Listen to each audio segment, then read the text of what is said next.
咁跟住我哋到中間嘅係啦 ，cameraman 係啦，電視台嘅，sorry， 係啦，唔翻，可以啊。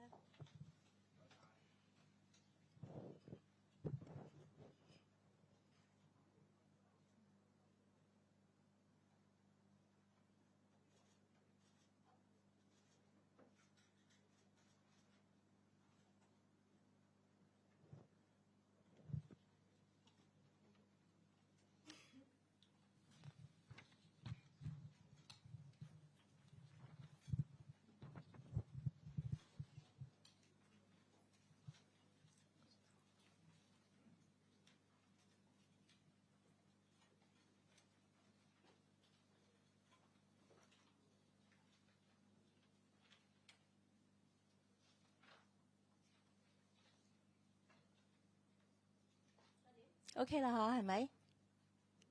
電視台嗰邊 OK 啦，嗬。好，唔該晒咁多位。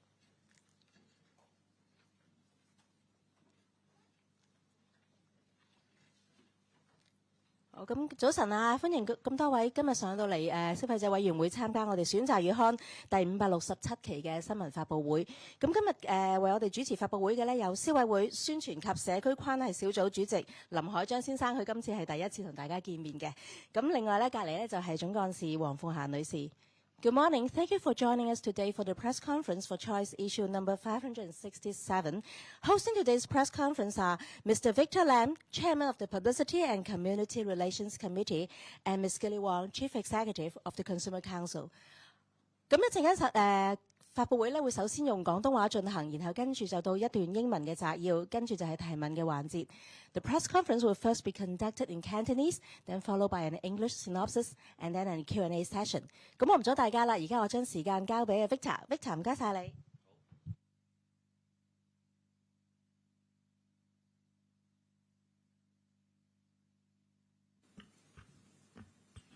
各位朋友早晨，我係 Victor 林海章，你好。我哋先講講我哋唇膏嘅一個 report。今次我哋唇膏嘅測試咧就蓋含咗23款傳統嘅支裝唇膏。sorry， 我哋睇邊先。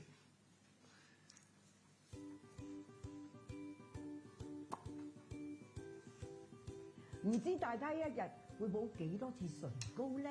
作為資深嘅用家，我成日都有個疑問。究竟我哋會唔會攬咗啲奇怪嘅成分，或者啲有害嘅物質落肚咧？我真係唔想食唇膏多過你哋食米㗎。消委會測試30款唇膏產品，包括23款傳統支裝唇膏同7款純油或液體唇膏，當中24款檢出 MOSH 混合物以及其類似物，5款樣本檢出 MOAH， 究竟係咩嚟嘅呢？講咗 MOSH 先，呢啲混合物有部分可能會累積喺人體體內。有動物研究就指出，呢啲物質同肝臟肉芽腫嘅形成有關。而人體嘅研究就指出，特定鏈長範圍 C16 至 C35 嘅 MOSH 較大機會積累喺肝臟、脾臟、淋巴結同脂肪等不同組織。檢測發現，呢4款嘅長鏈 MOSH 含量超過10%。未能符合歐洲消費者組織建議嘅安全值，而呢5款嘅短鏈 MOSH 含量亦超過5%。至於 MOAH 又有咩問題呢？部分有懷疑佢有基因毒性同致癌性。雖然今次樣本檢出嘅 MOAH 並無致癌疑慮，但研究都建議盡量減少攝入相關物質。測試發現呢5款都檢出微量 MOAH。大家有冇試過搽完唇膏個嘴又痕又氣呢？個嘴唇外圍仲又紅又腫，咁會唔會係敏感呢？冇錯啊！除咗睇唔到可能累積體內嘅物質或者潛在致癌物，你都可能感受過致敏物嘅威力。佢哋可以係嚟自可致敏嘅重金屬或者香料物質。測試發現18款樣本檢出可致敏嘅重金屬，包括鎳、鈷、鉻。當中有12款嘅含量較高，另外呢7款就檢出微量嘅香料致敏物質，皮膚容易過敏嘅人士要特別小心啦。有冇啲選擇錦囊，等啲唇膏新手都可以好似我咁精明呢？呢啲成分可能含有一啲會積累喺人體嘅物質，又有啲物質可能會致敏。買之前睇清楚標籤，盡量避開呢啲公認潛在有害或致敏嘅成分。cap 低呢個畫面就隨時用得着啦。雖然搽少啲係最安全，不過唔夠靚啊嘛，係咪？嗱，如果我哋搽咗咧，咁喺食嘢飲水之前咧，就要做多一個動作，就係將啲唇膏印走佢，減少將啲唇膏食落肚啦。大家想知道更詳細嘅內容咧，立即訂閱由我做封面嘅第567期選擇月刊啦。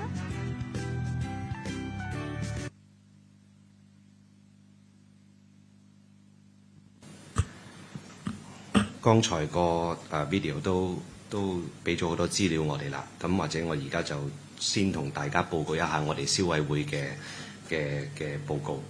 咁今次嘅測試呢，我哋就概含咗23款傳統支裝唇膏同埋7款唇油同埋液體唇膏嘅。咁每支嘅售價係由65蚊至505蚊不等，每克或者每毫升嘅售價係由15個半至130蚊，相差超過7倍。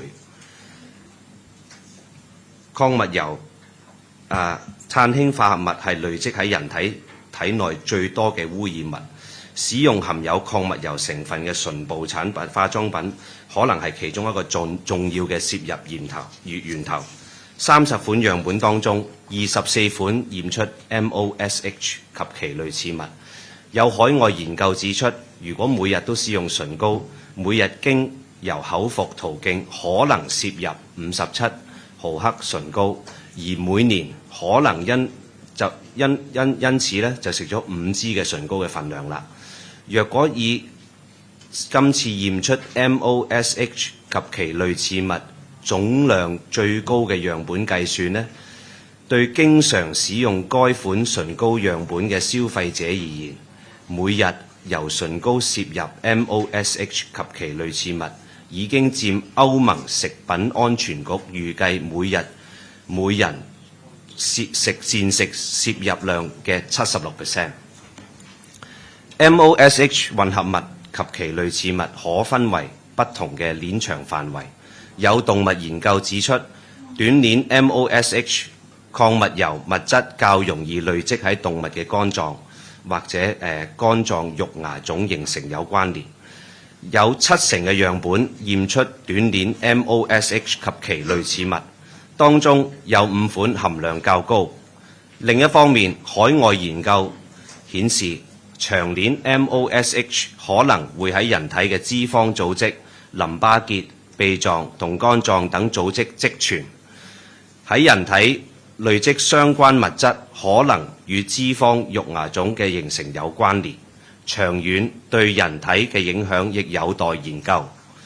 4個樣本驗出長鏈 MOSH 及其類似物含量較高，未能符合歐洲消費者組織所建議嘅安全限值。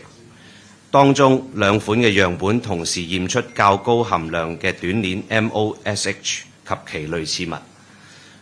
若以每天使用長鏈 MOSH 含量最高嘅樣本計算，一年就可能攝入差唔多4.3克長鏈 MOSH 混合物，情況係不容忽視。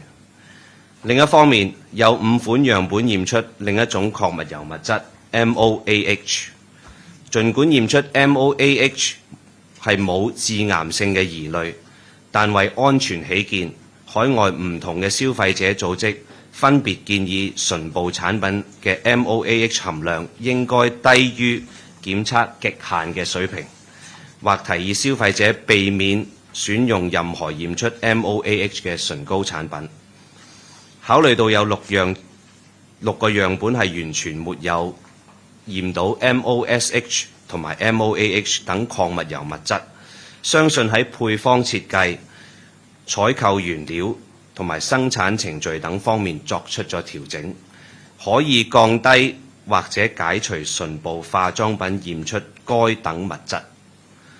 因此，我哋消委會認為供應商係有責任採取任何可行嘅措施，提供產品嘅安全質素。有8款樣本係驗出2至3種可致敏重金屬相等或高於建議水平，有4成樣本驗出鎳，驗出量較平均較高，有6成樣本驗出鈷。重複使用含鎳嘅產品，經由皮膚接觸，有機會引致過敏性接觸性唇炎，出現乾燥、脫皮、龜裂、裂痕、紅斑、浮腫、灼熱同埋刺痛嘅感覺。如果對鎳有過敏反應嘅人士，好大機會同樣會對鈷出現過敏。消委會建議生產商應留意產品所含重金屬嘅原料同埋其濃度，盡力唔好使用致敏嘅金屬原料，或將其含量盡量降低。消費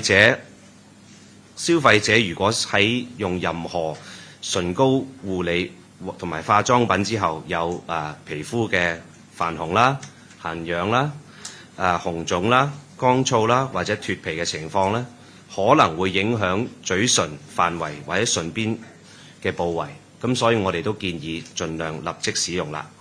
如果係有唔自覺舐唇嘅習慣，建議特別留意唇膏產品嘅成分，避免選用有礦物油或合成碳氫化物作為重要產品成分。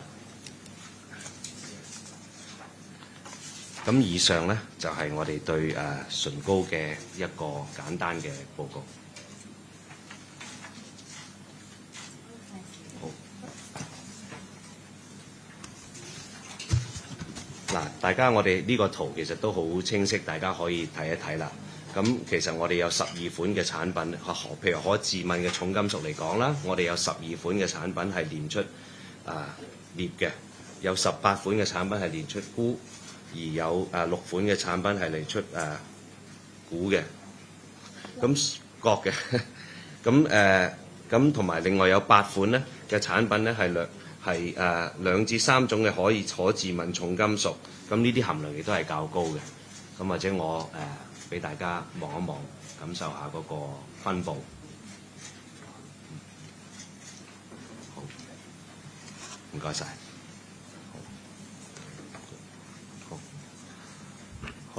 咁我哋而家就去下一個 topic， 就係儲水式熱水爐。好，多謝各位。咁唔少嘅朋友經歷一日嘅辛苦工作呢，其實都希望享受一個熱水涼去到消除疲勞嘅。如果使用一個儲水式嘅熱水爐，佢嘅加熱速度、持續可供應熱水嘅時間、安全性、慳電或者價格呢，其實都係主要5個嘅大選擇。咁當然消費者委員會同機電工程署測試市面上12款儲水式嘅電熱水爐嘅效能表現同埋安全度，包括單、雙膽嘅花灑式同埋冇排氣管式嘅樣本。由於各樣本嘅額定容量係有差異，由14升至35升不等，所以消委會今次嘅樣本係以每公升容量作為比較，確保測試係客觀同埋公平。測試嘅12款儲水式電熱水爐，包括6款花灑式同埋6款冇排氣式嘅樣本，當中7款屬單膽式，5款為雙膽。價錢由1280至6980不等，不含安裝費啊。咁2款評分最高嘅樣本呢嘅售價分別為3000多元，反映產品質素同價格未必有必然嘅關係。使用儲水式電熱水爐嘅時候，消費者最關心嘅唔外乎係洗澡時熱水夠唔夠足夠啦，所以同埋加熱所需嘅時間。測試嘅亮度，各樣本輸出熱水嘅溫度達到度溫升約50度所需之間，而每公升嘅容量比較，花灑式嘅樣本加熱時間由 1.12 至 1.28 分鐘不等，冇排氣管式則由 1.07 至 1.37 分鐘不等，整體表現相近。今次測試樣本嘅額定容量由14升至35升，樣本嘅實際總加熱時間係大約17至42分鐘。以相同設計而言，容量越大，所需嘅加熱時間就越長。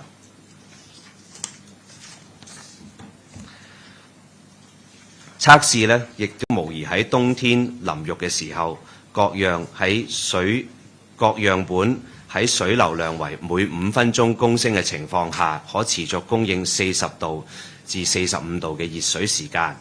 花灑式嘅樣本整體表現較佳，每公升容量可持續供應熱水時間由 0.41 分鐘至 0.54 分鐘，當中3款達 0.5 分鐘以上或以上。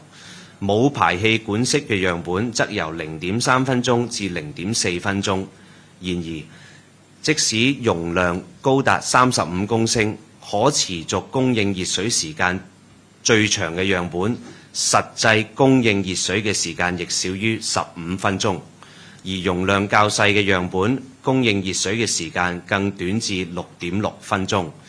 消費者如果要增加供應熱水嘅時間，可以考慮配用水流量較少而合規格嘅花灑頭。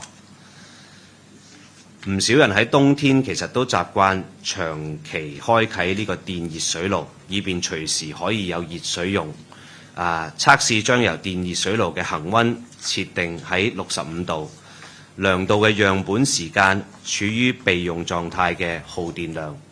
結果發現單膽樣本每24小時量得嘅備用耗電量由 0.35 千瓦小時至 0.85 千瓦小時，雙膽樣本則由 0.95 千瓦小時至 1.8 千瓦小時。雙膽樣本嘅備用耗電量較單膽為高。按最新版本嘅 IEC 標準測試，7款單膽樣本當中，有3款樣本量得備用嘅耗電與代理早前呈交機電署嘅定額數值嘅差異，超出強制性能源效益標籤容許嘅公差範圍，即係多過 5%。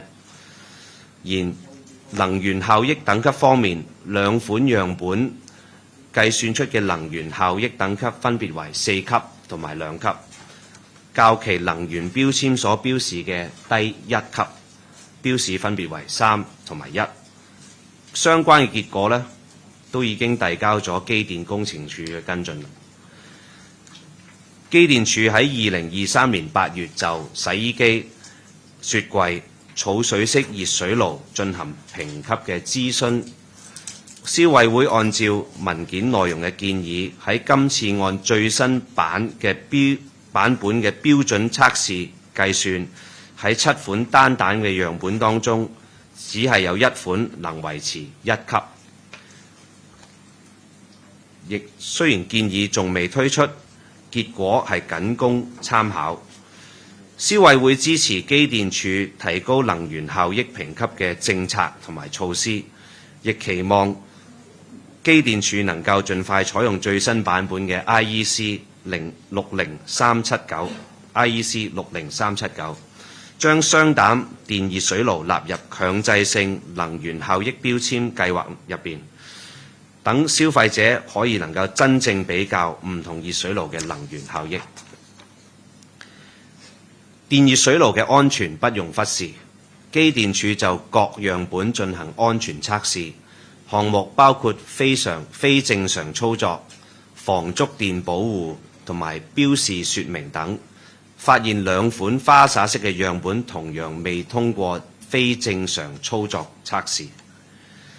消費者選購日常使用儲水式熱水爐嘅時候，可以參考以下嘅貼士。冇排氣管式同花灑式兩個類別嘅操作原理其實係唔相同嘅，安裝同使用方法亦都係有分別。消費者選購時可以考慮居住環境同埋家人嘅人數，選擇合適嘅類別同埋儲水儲水容量。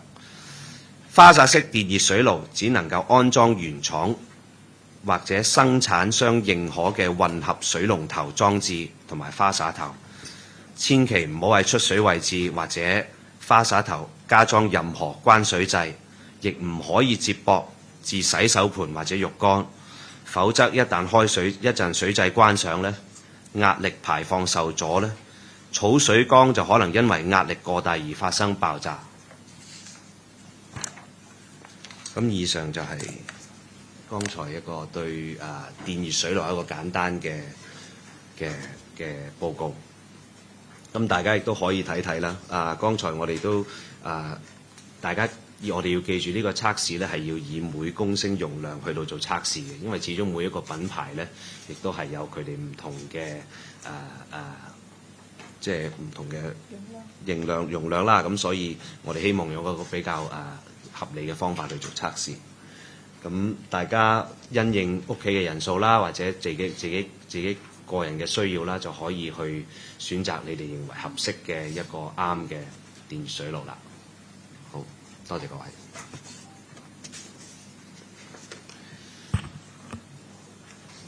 咁我哋講益生菌之前，我哋應該有個 video 可以同大家分享係咪？唔該。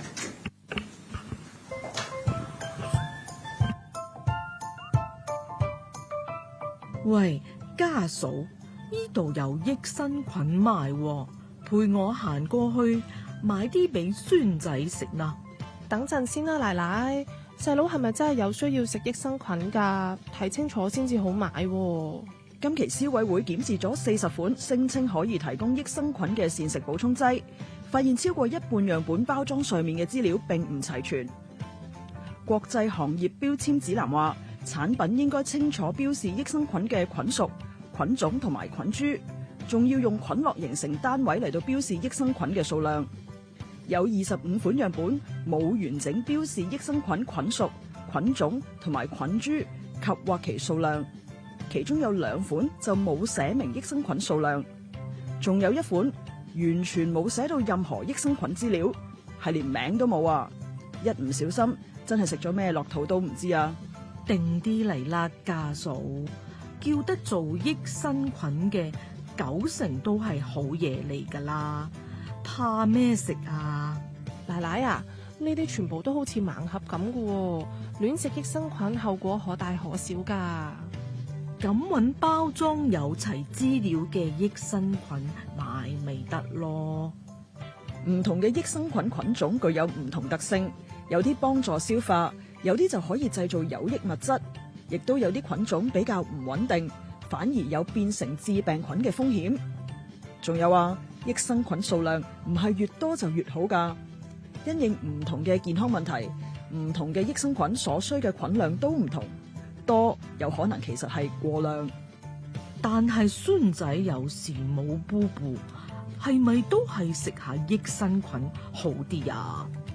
有好多天然食物同樣有豐富嘅膳食纖維，有助腸道嘅益菌生長，令到排便順暢啲㗎。唔係呢，我今日都係好想買啲益生菌俾佢食，同我過去揀一款啱用㗎啦。哎呀，奶奶，益生菌都可能有副作用㗎，所以千祈唔好亂食啊！如果真係要自己買嚟食，咁我哋除咗要睇清楚產品資訊之外，應該參考埋國際認可菌種嘅名單，記住呢2個表。最好就問埋家庭醫生，咁就安全得多啦。想健康，最好都係保持均衡飲食，做多啲運動。要記住，唔可以單靠膳食補充劑㗎。香港而家未有膳食補充劑嘅相關法例或者標準，為咗消費者嘅健康着想，政府最好可以幫手把關，參考國際行業標準同埋主要地區嘅做法，定下包括益生菌嘅膳食補充劑嘅相關法例，確保市面上嘅益生菌產品嘅安全、成分同埋功效合乎理想。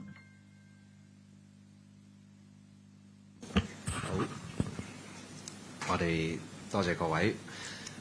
我哋消委會喺市面上收集咗40款聲稱能夠提供益生菌嘅膳食補充劑，當中有6款顯示為女士專用，11款為兒童專用，另外有23款普通益生菌嘅樣本，其中9款標籤係少於12歲嘅兒童係可以使用，有11款則沒有顯示年齡。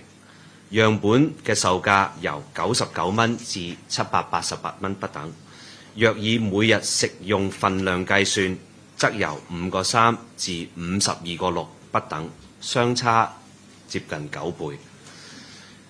益生菌係一種攝入後對人體產生益處嘅微生物，有助維持腸道內嘅好菌、有害菌同埋條件菌，唔同嘅菌嘅平衡。每款益生菌嘅名稱可解構為菌屬、菌種同埋菌株。目前醫學確定有17個益生菌菌屬存於人體內。今次調查嘅樣本有90%標示含乳酸桿菌，有80%標示含雙歧桿菌，有5個樣本標示含鏈球菌屬，另外2個標示含糞腸球菌。根據聯合國糧食及農業組織與世界衛生組織聯合工作組最新嘅安全評估，糞腸球菌同屎腸球菌菌株較唔穩定，容易被污染或變成病菌風險，加上抗生素、萬古黴素有抗藥性，因此唔建議作為益生菌供人類使用。嗱，我哋呢個圖呢，亦都清楚表示咗呢，其實有15款清楚表示係有所有嘅益生菌嘅菌株，有1款呢係完全沒有表示益生菌嘅資料嘅。咁有1款係淨係表示菌株嘅編號，有3款表示佢嘅菌屬。咁另外有20款淨係列出佢嘅菌種，有2款就沒有標示佢嘅益生菌嘅數量。咁亦都可以大家參考下一個簡單嘅圖去作出一啲簡單嘅分析啦。咁當然啦，有啲貼士俾大家就係話，如果健康係有問題嘅，應該要諮詢醫生，而唔係自行服用嘅。咁大部分嘅益生菌產品嘅功效呢，就作為改善腸道健康。有腸胃肝臟科專科醫生表示呢，雖然益生菌能確改善腸胃道嘅菌叢，但如果患上腸胃病，消費者並非專業醫護人士，未必自己可以判斷到唔同腸胃嘅問題嘅成因同埋治療方案。胡亂食用益生菌有機會影響病情，而超過1半嘅樣本嘅包裝提及支持免疫系統或改善提升免疫力等字眼。雖然腸胃道係免疫系統嘅一部分，但現階段嘅研究仍未能確定唔同益生菌種如何幫助調節人體免疫系統，亦未有大型臨床實驗數據可以直接關聯或比較唔同益生菌菌株嘅免疫功效。唔同嘅樣本亦都標示減輕濕敏、改善濕敏。然而，一啲較大型嘅臨床實驗發現，服用益生菌病人與服用安慰劑嘅病人嘅濕疹症狀係沒有顯著嘅減輕。由於現時沒有足夠醫學嘅證明去證明益生菌或益生元對濕疹或其他過敏皮膚炎有確實醫效，故唔喺正規醫濕疹選擇之內。值得留意嘅係，歐盟當局要求膳食補充劑嘅健康聲稱必須經過歐洲食品安全局審批。但由2006年開始，有超過300個關於益生菌健康聲稱嘅申請，全被否決。現時歐盟唔允許任何產品嘅標籤或廣告使用益生菌及其健康聲稱。樣本有20款聲稱為兒童專用或適合兒童食用。父母需要留意，由於剛出生嘅嬰兒腸胃道嘅吸收功能同免疫功能還未發展成熟，並唔建議添加任何母乳或嬰兒奶粉以外嘅食品，包括益生菌。FDA 喺舊年9月曾經發表警告，指一個早產嬰兒喺住院期間曾經服用一種益生菌配方，結果患上雙歧桿菌引起嘅敗血症而死亡。FDA 警告益生菌中嘅微生物有導致極早產或出生體重極低嘅嬰兒出現菌血症等致命疾病嘅風險，或因其他益生菌中含有嘅細菌或真菌影響致命疾病嘅風險。現階段 FDA 尚未批准任何益生菌產品作為嬰兒藥物或生物製品。消委會促請政府參考國際行業標準或地區法例，定下膳食補充劑嘅相關標準同法例，確保市面上嘅益生菌產品安全、成分同埋功效合乎理想，保障消費者健康。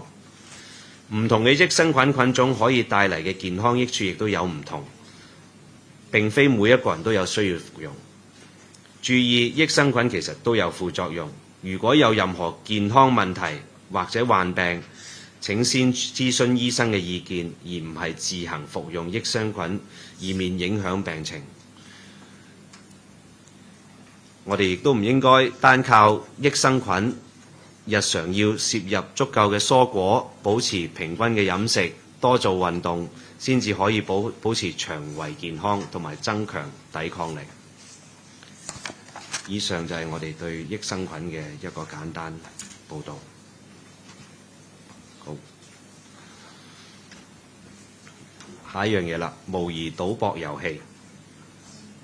手機遊戲成為好多都市人隨身嘅娛樂工具，當中老虎機、麻雀、撲克牌等模擬賭博遊戲其實都好受歡迎嘅。唔少海外研究亦指出，玩家如果長期參與模擬賭博嘅遊戲，可能會傾向沉迷賭博或者成癮添。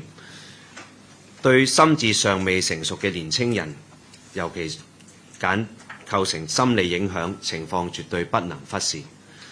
消費者委員會喺去年10月至12月期間，喺2個相當普遍嘅應用程式商店選取咗6款模擬賭博遊戲進行實試。模擬賭博遊戲同大多數手機遊戲一樣，可以免費遊玩，但係如果玩家願意付出額外金錢，就可以獲得更多嘅福利。消委會喺今次實試過程中，歸納出遊戲開發商主要運用以下4種手法去吸引玩家持續去課金。第一，今次嘅實試嘅6款遊戲全部都設有定時登入同埋遊玩獎勵，目的係要玩家養成一個每日登入嘅習慣，包括每日簽到獎勵、每日免費抽獎等等。玩家喺完成任務、活動同埋升級之後呢，係可以獲得報酬同埋獎勵嘅。大多數嘅遊戲呢，更加設有一個禮品收集活動，玩家就需要透過唔同嘅渠道收集所需嘅遊戲道具，方可換領獎品。藉此呢，就希望玩家呢，就花更多嘅時間持續去玩呢個遊戲。一般嚟講，玩家所下嘅賭注越大呢，升級或者獲得獎勵嘅速度就越快。玩家可能就因為貪求快速升級而養成一個大額投注嘅習慣。日後如果遇上賭博嘅問題，風險亦有可能增加。第二，所有嘅遊戲都設有首次充值、限時優惠同埋多種付費服務。以特價性價比嚟到作為賣點。喺遊戲期間反覆顯示，玩家面對限時優惠嘅時間壓力，或者可能擔心錯失機會，而喺未經深思熟慮之下呢，就課金。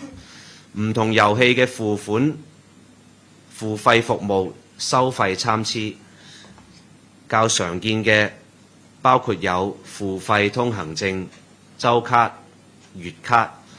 相關內購項目收費差異好大，由8蚊去3000蚊不等。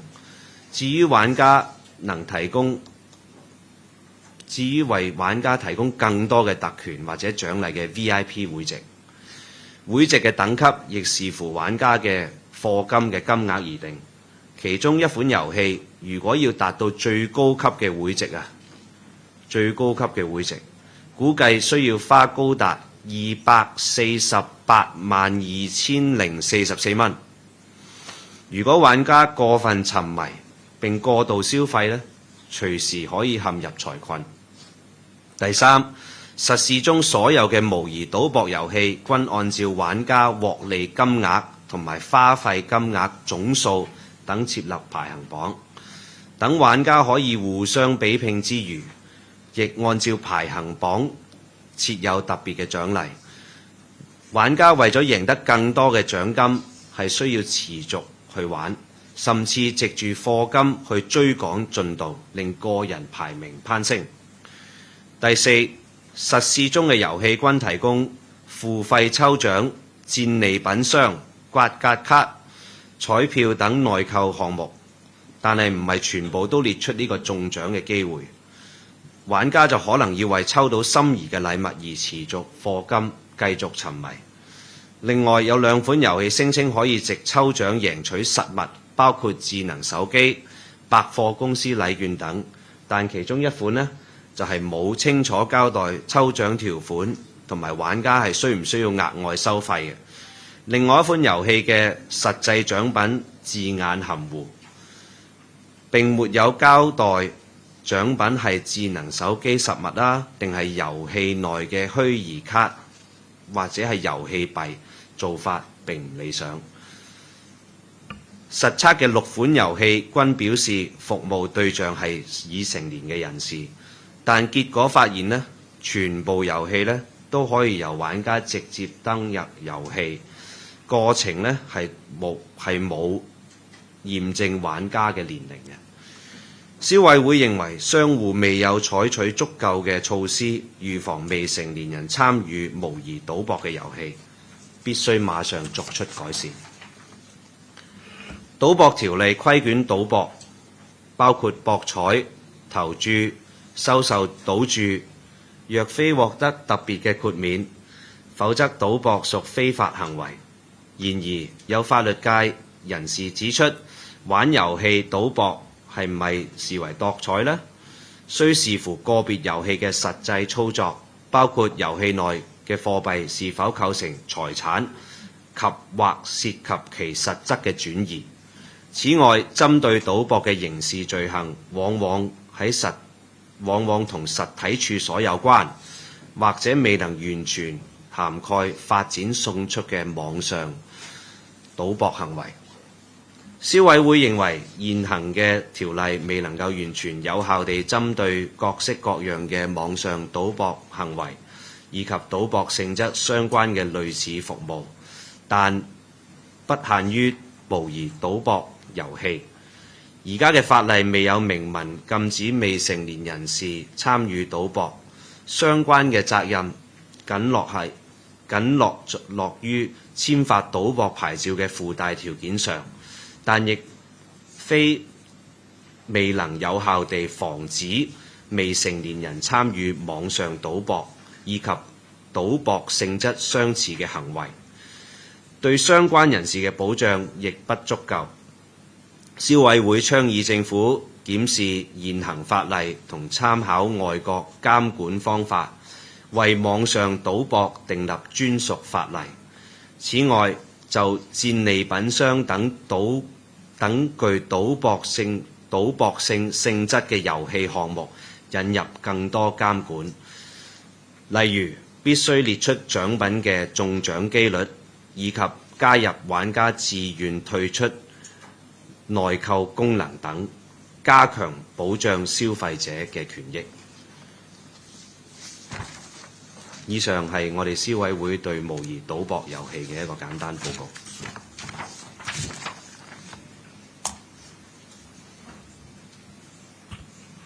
好，我哋下一個就係醫療儀器嘅投訴。消費者委員會喺近年接獲唔同有關醫療儀器嘅求助個案，當中涉及嘅商戶出售過期產品、儀器嘅售後保養範圍不足，同埋回收存有健康風險儀器組件嚴重延誤等等情況，值得令人關注。消委會敦促商戶確保出售後嘅儀器品質同埋規格方面都符合標準，一旦出現問題，應全力履行廠商或分銷商嘅責任，盡快作出適切嘅跟進，減低對消費者嘅影響。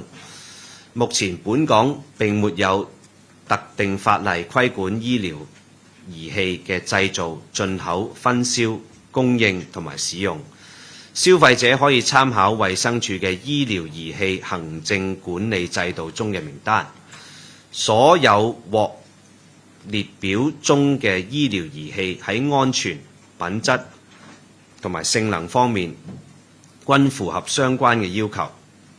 然而，呢個列表制度屬於自願性質，消委會期待政府設立更嚴謹嘅規管制度，以提升市場上醫療儀器嘅安全性同埋可靠性，為消費者提供更全面嘅保障。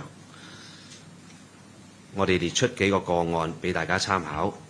其中個案一，投訴人就去到 A 藥廠購買血糖試紙，返屋企先至發現試紙呢就唔適用於佢自己持有嘅血糖機，淨係適用於舊型嘅血糖機。投訴人返去 A 藥廠就要求更換，但係呢就遭遇到職員嘅拒絕，反而呢職員呢就提議佢買一部舊嘅血糖機以配合試紙。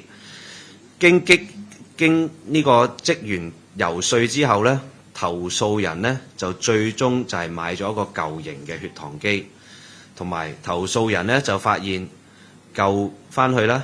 投訴人就發現舊版嘅血糖機嘅包盒上呢就顯示儀器呢就已經過期3年啦，附帶嘅採血針亦都過咗期半年。咁投訴人就即刻返去 A 藥房反映啦。咁但係藥房嘅職員呢就態度惡劣，亦都堅稱產品係冇問題，拒絕妥協。投訴人就向消委會尋求協助。經消委會調停之後，商戶就願意退返舊型血糖機嘅費用，或者補差額去更換新嘅更換血糖試紙。投訴人就同意，亦都接受呢個安排。咁另外一個個案呢，就係關於呢個呼吸機嘅零件安全風險嘅。咁回收呢，亦都拖延超過2年。咁投訴人呢，就其實就已經用咗呢個呼吸機好多年㗎啦。咁喺2021年嘅11月就接獲 C 公司通知，亦都指呼吸機嘅隔音棉如降解成為微粒嘅話呢，對於或者係有機會呢傳呢個致癌嘅風險嘅。咁所以呢，佢哋就安排一個回收。投訴人喺半年內呢，就2次致電代理商了解呢個情況，咁但係呢，就從未獲得任何進展。咁直到喺2023年1月，投訴人仍未收到任何嘅消息，咁覺得好無奈嘅情況下，就向消委會尋求協助。消委會多次敦促 C 公司需要主動通知受影響嘅顧客關於回收嘅問題。其後消委會亦都知道投訴人嘅呼吸機呢，亦都唔係經香港嘅代理商供應嘅，而係水貨。因此咧，需要時間咧作出一個特別嘅安排。咁但係事情都拉扯都差唔多2年啦。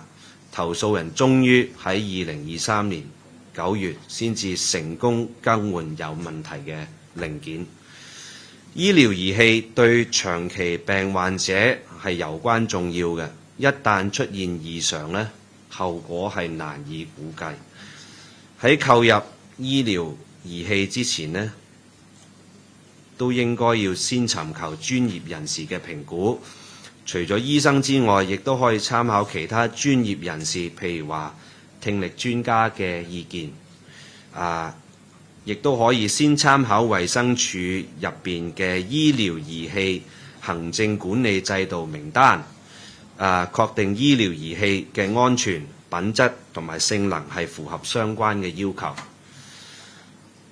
如果喺透過網站去購買醫療儀器呢，大家最好咧就喺香港設有辦事處，或者有實體店嘅商戶咧就進行選購。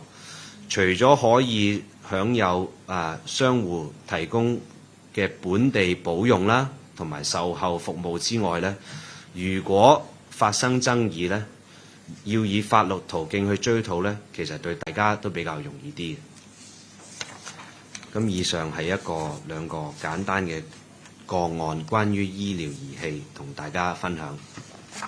好。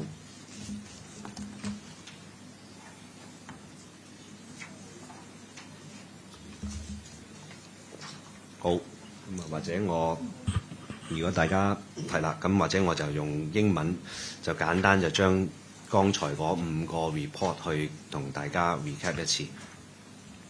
The Consumer Council on lipsticks.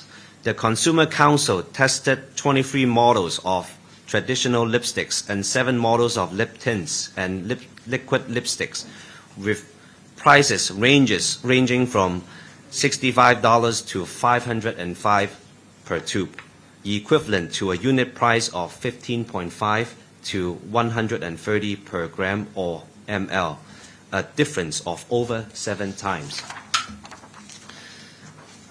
Mineral oil hydrocarbons are the most accumulated contaminants in the human body, and the use of lips cosmetic containing mineral oils may be one of the major sources of intake. 24 out of 30 models were detected with MOSH and their analogues, with a total amount ranging from 1.14% to 24%.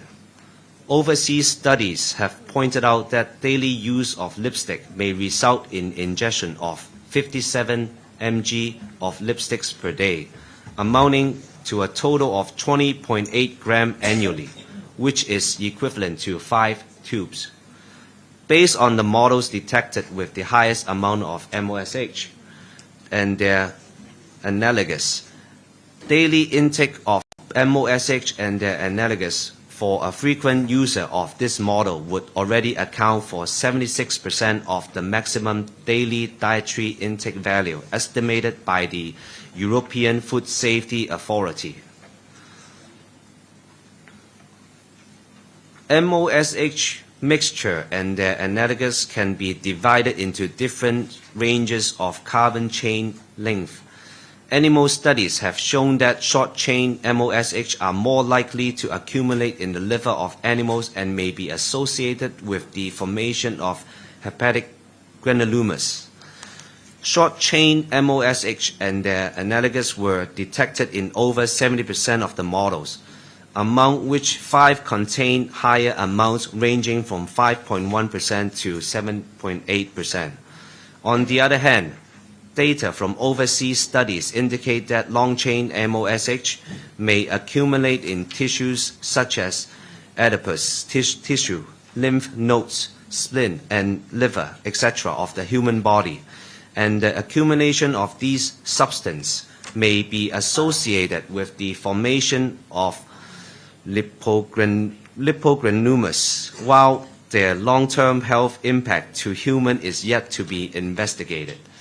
4 models were detected and relatively higher amounts of long-chain MOSH and their analogous, which did not comply with the 10% safety threshold recommended by the BEUC. If using the product with the highest amount of long-chain and MOSH detected daily, nearly 4.3 grams of long-chain MOSH mixture may be ingested in a year, which should not be taken lightly. On the other hand, 5 models were detected with another mineral oil substance, MOAH.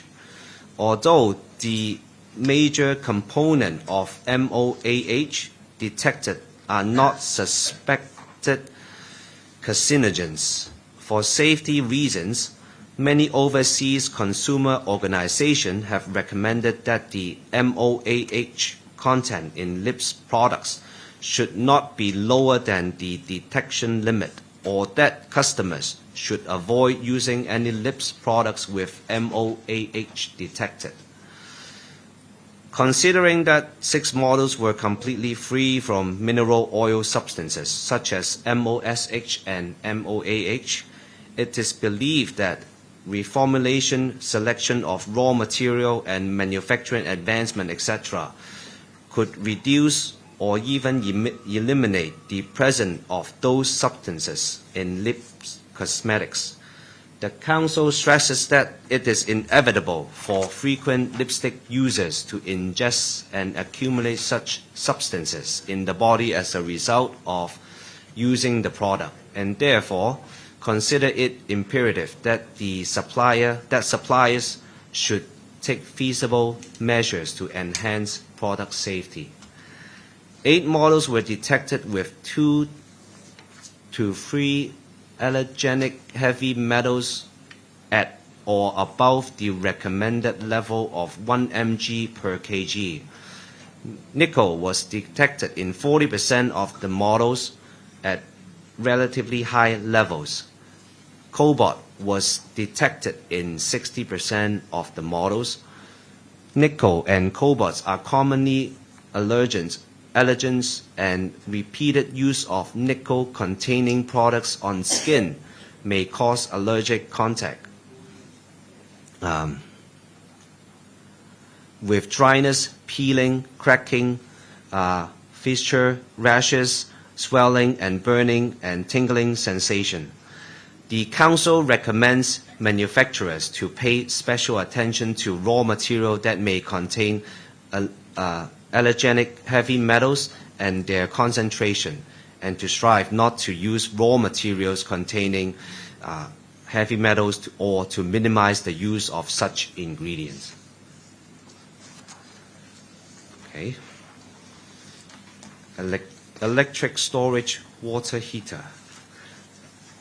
The Consumer Council and the Electrical and Mechanical Services Department, EMSD, tested the performance and safety of 12 models of electric storage water heaters on the market, including single-tank and double-tank shower-type and unvented-type models. The time required for supplying hot water with a temperature rise of 50 degrees Celsius was measured. In terms of heating time per liters of capacity, shower-type models range from 1.12 to 1.28 minutes, while that of unvented-type models range from 1.07 to 1.37 minutes, which were similar in overall performance. The rated capacity of the tested models range from 14 liters to 35 liters, and the actual total heating time range from about 17 to 42 minutes among the models.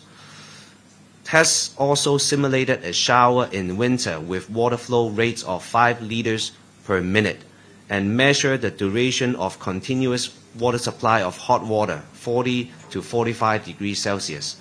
Shower-type models perform better overall with continuous hot water supply ranging from 0.41 to 0.54 minutes per liter of capacity. while that of the invented type models range from 0.3 minutes to 0.4 minutes. However, even for the models with the capacity up to 35 liters and longest duration of continuous hot water supply, the actual duration of hot water supply was less than 15 minutes, while that for models with less capacity was found to be as short as 6.6 minutes. To prolong the duration of hot water supply, consumer may consider using shower heads with a lower water flow rate that is compliant with specification. Many people like to keep the electric water heater on for long periods in winter to have hot water always available. In the test, thermostats of the models were set at 65 degrees Celsius, and the power consumption in standby mode for a long period was measured.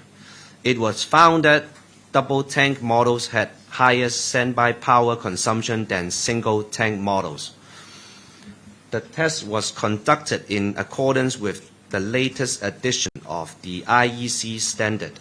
Among the 7 single tank models, 3 were found with a discrepancy between the measured standby power consumption and the rated value previously submitted by their agents to the EMSD that exceeded the permissible discrepancy limit of 5% of MEELs.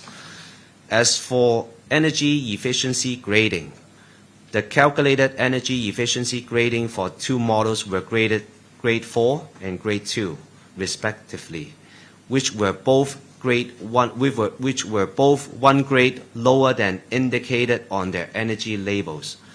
The relevant results have been forwarded to the EMSD to follow up. To boost energy efficiency, EMSD conducted a consultation in August 2023 on the grading of washing machines, refrigerators, and electric storage water heaters.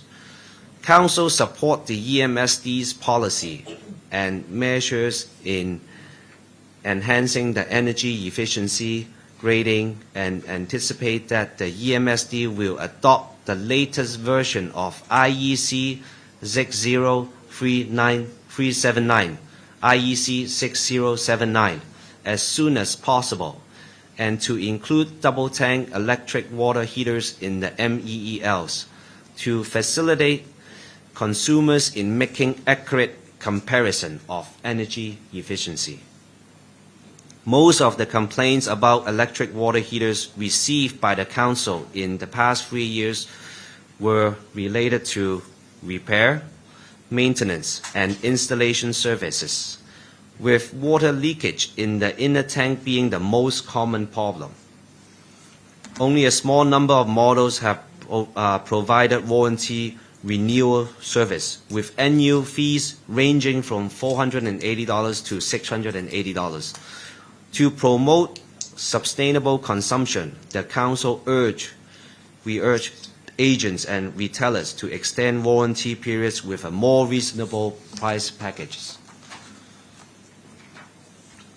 So I'm going to go on to probiotics. Thank you. Many consumers choose to take probiotics dietary supplements to promote intestinal health. Although there is currently no legislation or standards in Hong Kong to govern the provision of information pertaining to relevant safety and efficacy of dietary supplements, the Consumer Council conducted a market survey with reference to relevant overseas standards and reviewed 40 probiotics products. Probiotics are microorganisms beneficial to the human body when ingested and help maintain the balance of good, bad, and conditioned bacteria in intestinal tract. There are currently 17 medically recognized probiotics genera present in the human body. Most of the samples in this survey claim to contain lactobacillus, which can improve ingestion, and bifidobacterium, which can produce lactic acid, vitamin B complex, and other beneficial substances. Over 90% of the samples were labeled as containing lactobacillus, and over 80% were labeled as containing bifidobacterium. 2 samples were labeled as containing Enterococcus faecalis. According to the latest safety assessment of the joint FAO-WHO working group, Enterococcus faecalis and Enterococcus faecium are commonly probiotics, yet common probiotics. Yet these 2 strains of bacteria are relatively unstable, easily contaminated, or have the risk of turning into pathogens, or have resistance to the antibiotic vancomycin. It is therefore not recommended to use as probiotic for human consumption. According to the industry voluntary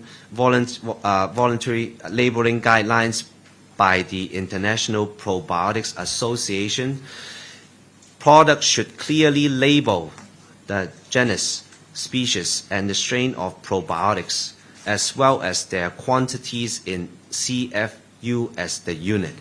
However, 15 samples clearly label all strains of probiotics on the packaging, while 1 was labeled with only the strain number, 3 with only the genus, 20 with only the species, and 1 had no information about relevant probiotics at all, but only stated comprehensive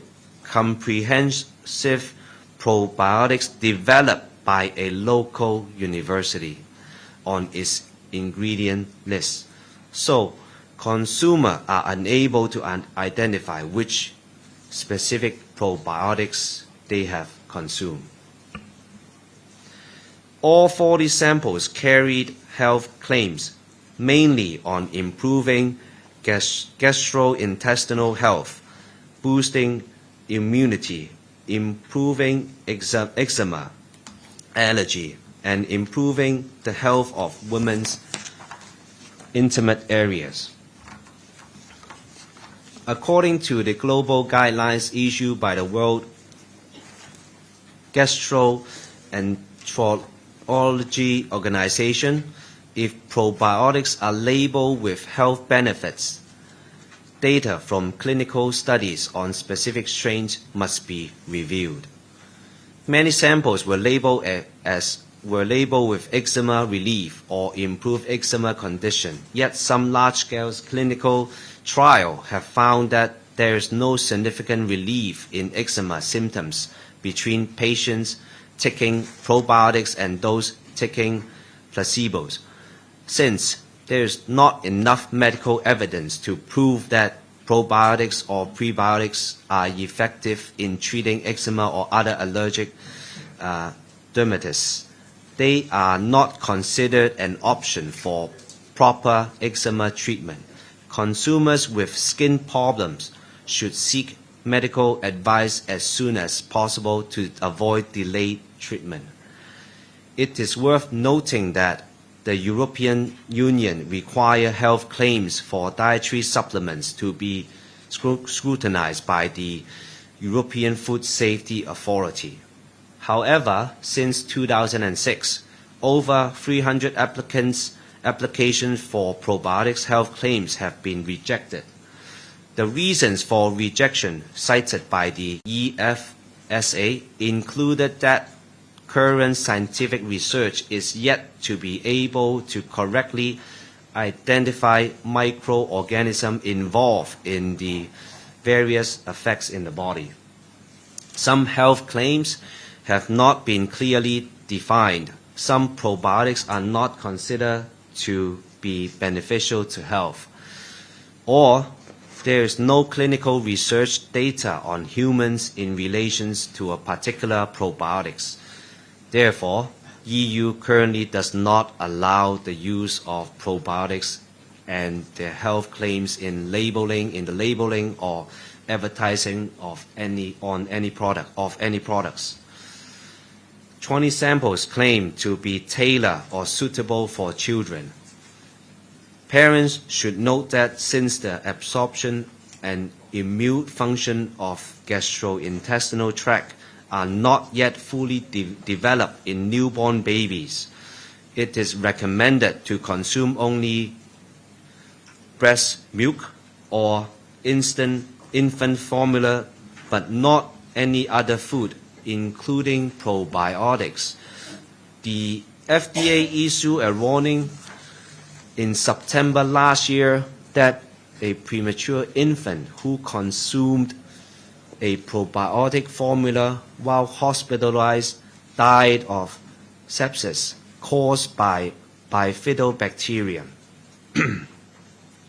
FDA warned that the microorganism in probiotics may pose risks of fatal illness, such as bacteria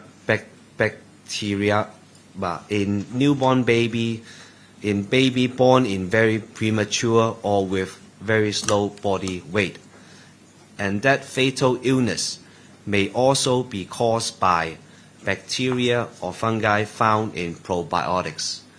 Presently, the FDA has not approved any probiotics products as infant medication or biologic. The Council urged the government to refer to the international industry standards or regulation of different jurisdictions and formulate relevant standards or legislation on dietary supplements, ensuring that probiotics products available on the market are safe with satisfactory ingredients with efficacy, and so to safeguard consumer health.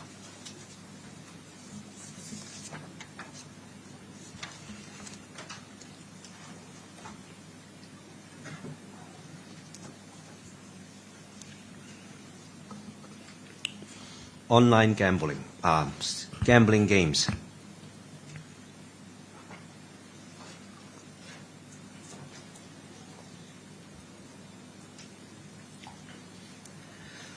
Gambling games. Between October and December 2023, the Consumer Council trialed 6 simulated gambling games from 2 widely used app stores, including slot machines, poker, mahjong, etc., and obtained service information from their terms of service and websites. Most games adopted 4 common tactics to attract continued play and spending in-game purchase. Firstly, all 6 games surveyed had regular lock-in and play incentives, aiming to build players' daily lock-in habit, including daily check-in awards and daily free lucky draw, which generally encourage players to lock in regularly. Most games also had item collection activities, where players must collect all required in-game items through different channels to redeem prizes, which in turn require players to continue playing for a longer period. In general, the bigger the bet placed, the faster players could level up or receive rewards. This may build players' habit of placing large bets in the desire to level up quickly, increasing the risk of developing gambling problem for players in the future.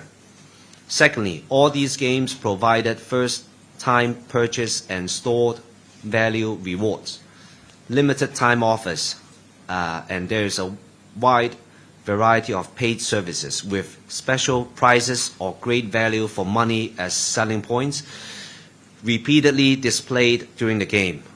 Pressed by time limit offers or fear of missing out, players may be impulsive to purchase in-game purchases. Fees for paid services vary among games, with significant discrepancy in more common services such as paid for battle passes, week passes, and month passes, ranging from $8 to over $3,000. As for VIP memberships, which provide even more privileges or reward. The membership tier depended on the accumulated amount a player has paid, and for one game, an estimated 2.48 million was needed to reach the highest membership tier. Thirdly, all simulated gambling games in the survey had leadership boards on the total winning and coin spent, etc. So players could compete with each other and be rewarded according to their ranks. To win more rewards, players had to play continuously and even catch up in progress with in-game purchases so to climb the ladder. Fourthly, all surveyed games featured paid lucky draws, loot boxes, scratch cards, lottery tickets, and other in-game purchases. But not all of these purchases had their odds of winning displayed. In hope of obtaining their desired prize from the lucky draws, players may have to keep making in-game purchases, which could easily lead to addiction. In addition, two games claim that their lucky draws include physical gifts such as smartphones and department store gift cards, but one game did not clearly spell out the terms and conditions and whether players needed to pay extra. The other game mentioned physical prizes in ambiguous terms without specifying whether the prizes were actual smartphones or virtual cards or in-game currencies, which is not a satisfactory arrangement. All 6 survey games proffered adults as their target audiences, but all were found to allow players to enter the games directly without any age verification in the process. The Council is of the view that the operators have not taken sufficient measures to prevent minors from partaking in simulated gambling games and urges for prompt improvements. The gambling audience govern all forms of gambling activities, including gaming, betting, and bookmaking. Gambling is illegal unless specifically exempted. However, a member of the legal profession pointed out that whether playing simulated gambling games constitute gambling is subject to the actual setup of individual games, such as whether the in-game currency amount to property, and or if there is real transfer of such currency. Furthermore, as offense creating provision relating to gambling are often tied to physical premises, it might not fully cover online gaming activities, which are rapidly on the rise. The Council is of the view that the existing ordinance is not fully effective in targeting a wide range of online gaming behaviors and businesses of similar nature to gambling, including but not limited to simulated gambling games. The existing legislation does not explicitly prohibit minors from participating in gambling, and liability only rests on the condition attached to the issue of gambling licenses, which is not only ineffective in preventing underage persons from participating in online gaming and activities of a similar nature to gambling, which also inadequate in protecting relevant persons. The Council advocates for the government to review existing legislation and refer to overseas regulatory regimes in introducing specific laws that target online gambling. And in addition, more regulatory mechanism for games with gambling features such as loot boxes and mandating the listing of the odds of winning prizes and adding a voluntary withdrawal function from in-game purchases for players so as to enhance protection for consumer interests.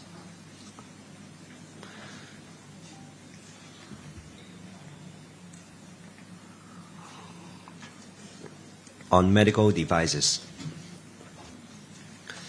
The Consumer Council has received many complaints cases related to medical devices in recent years, from traders selling expired products, inadequate scope of warranty, scope coverage, and to serious delay in replacing recall parts with health risk, the situation of which is concerning. The Council urged traders to ensure that their products meet both quality and specification standards. When issues arise, manufacturers and distributors should fulfill their responsibility and follow up promptly as to reduce the impact on consumers. Currently, there is no specific legislation for regulating the manufacture, importation, distribution, supply, and use of medical devices in Hong Kong. Consumer may reference the listing of medical devices under the Medical Device Administrative Control System MDACS by the Department of Health (DH), which lists devices that comply with the requirement in terms of safety, quality, and performance. However, as MDACS is a voluntary system, the Council hopes the government would tighten the regulatory regime to improve the safety and reliability of medical devices in the market in order to broaden protection for consumers. Case 1. The complainants purchased blood glucose test strips from Pharmacy A only to learn that they were not compatible with the blood glucose meters he owned, but with an older model. The staff at Pharmacy A rejected his request for an exchange and instead suggested that he could purchase the older model of the meter to use with the test strips. The complainants eventually agreed after persuasions. However, he soon discovered from the packaging of the device that it had expired for over 3 years, while the accompanying lancet, the needle needed for collecting blood samples, had also expired for 1.5 years. He returned to negotiate with Pharmacy A on the same day, but the staff rudely insisted that there were no quality issues with the product and refused to compromise.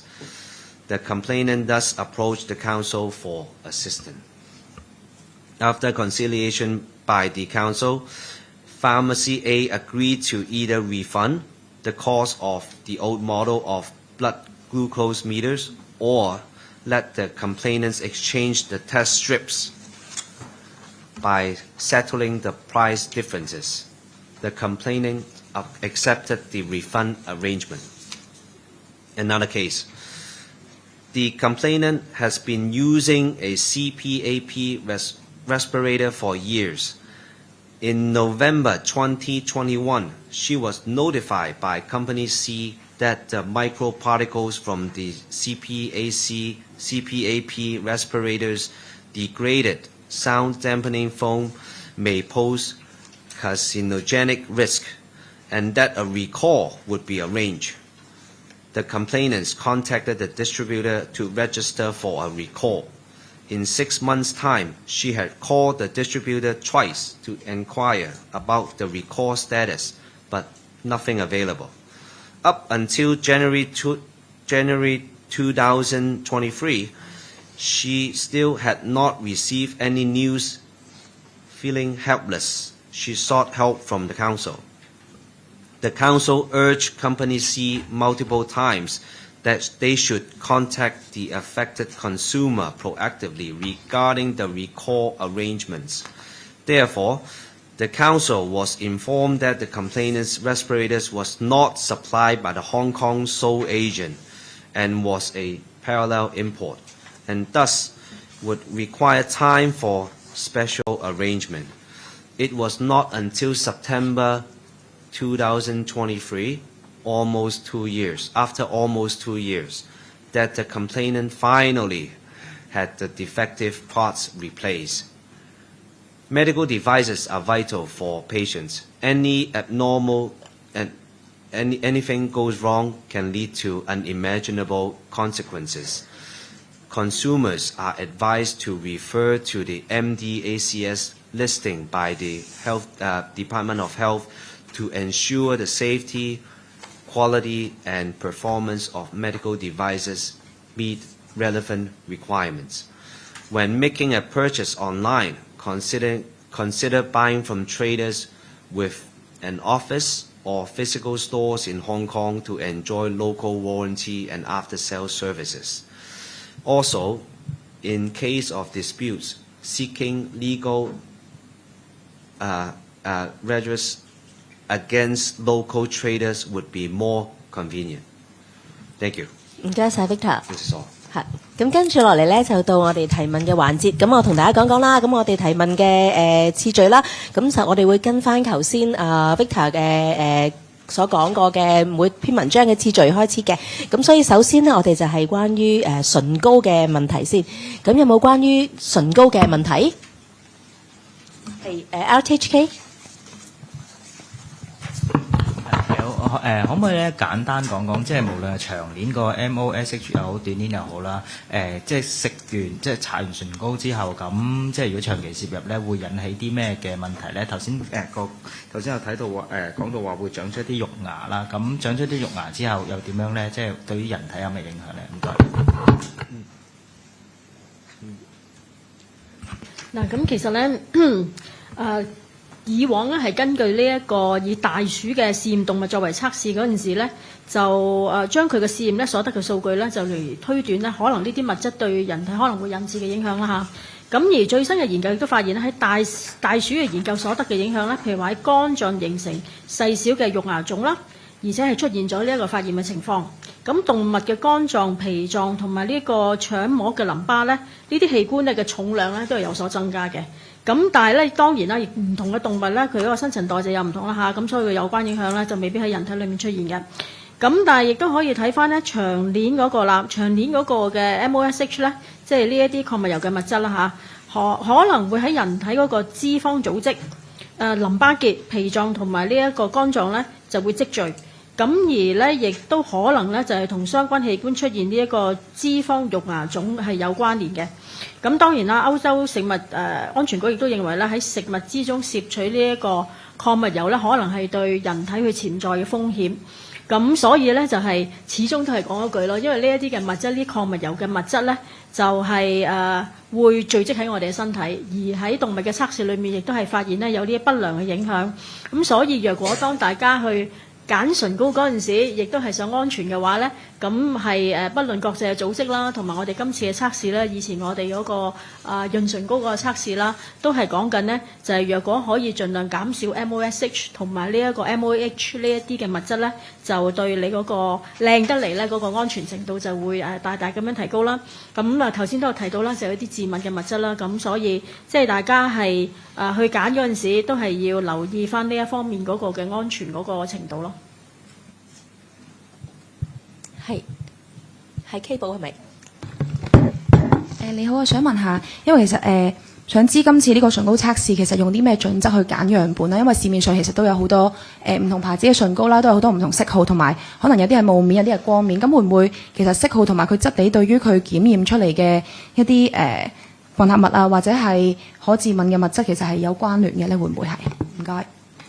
其實咧，我哋揀呢啲樣本嗰陣時咧，都唔係隨機抽樣嘅。咁當然係我哋會睇翻喺坊間一啲普遍嘅牌子啦，嚇咁同埋佢哋唔同嗰個嘅價錢啦。咁同埋咧就係當同事去揀選嗰陣時咧，都係會參考下佢哋嗰個嘅普遍程度啦。等等，同埋咧，佢哋盡可能揀嗰個色系咧，都係盡可能係同一類型嘅色系，即係令到佢哋嗰個相類似度就會比較近似啲。即係譬如話啲茶色嘅咁樣，你會見到我哋今次啲樣本咧，好多時咧都係比較茶色少少嘅，咁樣去揀選呢一啲嘅樣本啦。其實去揀選嘅過程裏面都唔容易嘅，因為真係太多品牌。係咪？咁啊，亦都係有唔同嘅產品類型，咁所以咧，我哋咧盡可能咧就係用一啲比較近似同埋普遍性咧，就係去揀選我哋今次嗰啲嘅型號啦。咁亦都係我哋喺個過程裏面咧都有參考埋佢哋嗰個官網啦，同埋嗰個廠商所提供嘅資料嘅。咁而嗰個標準，咁當然咧就係我哋喺個成個檢測嗰個過程裏面咧，我哋都係有同我哋嗰個嘅實驗室去商討啦，就係點樣去做我哋呢一個嘅檢測。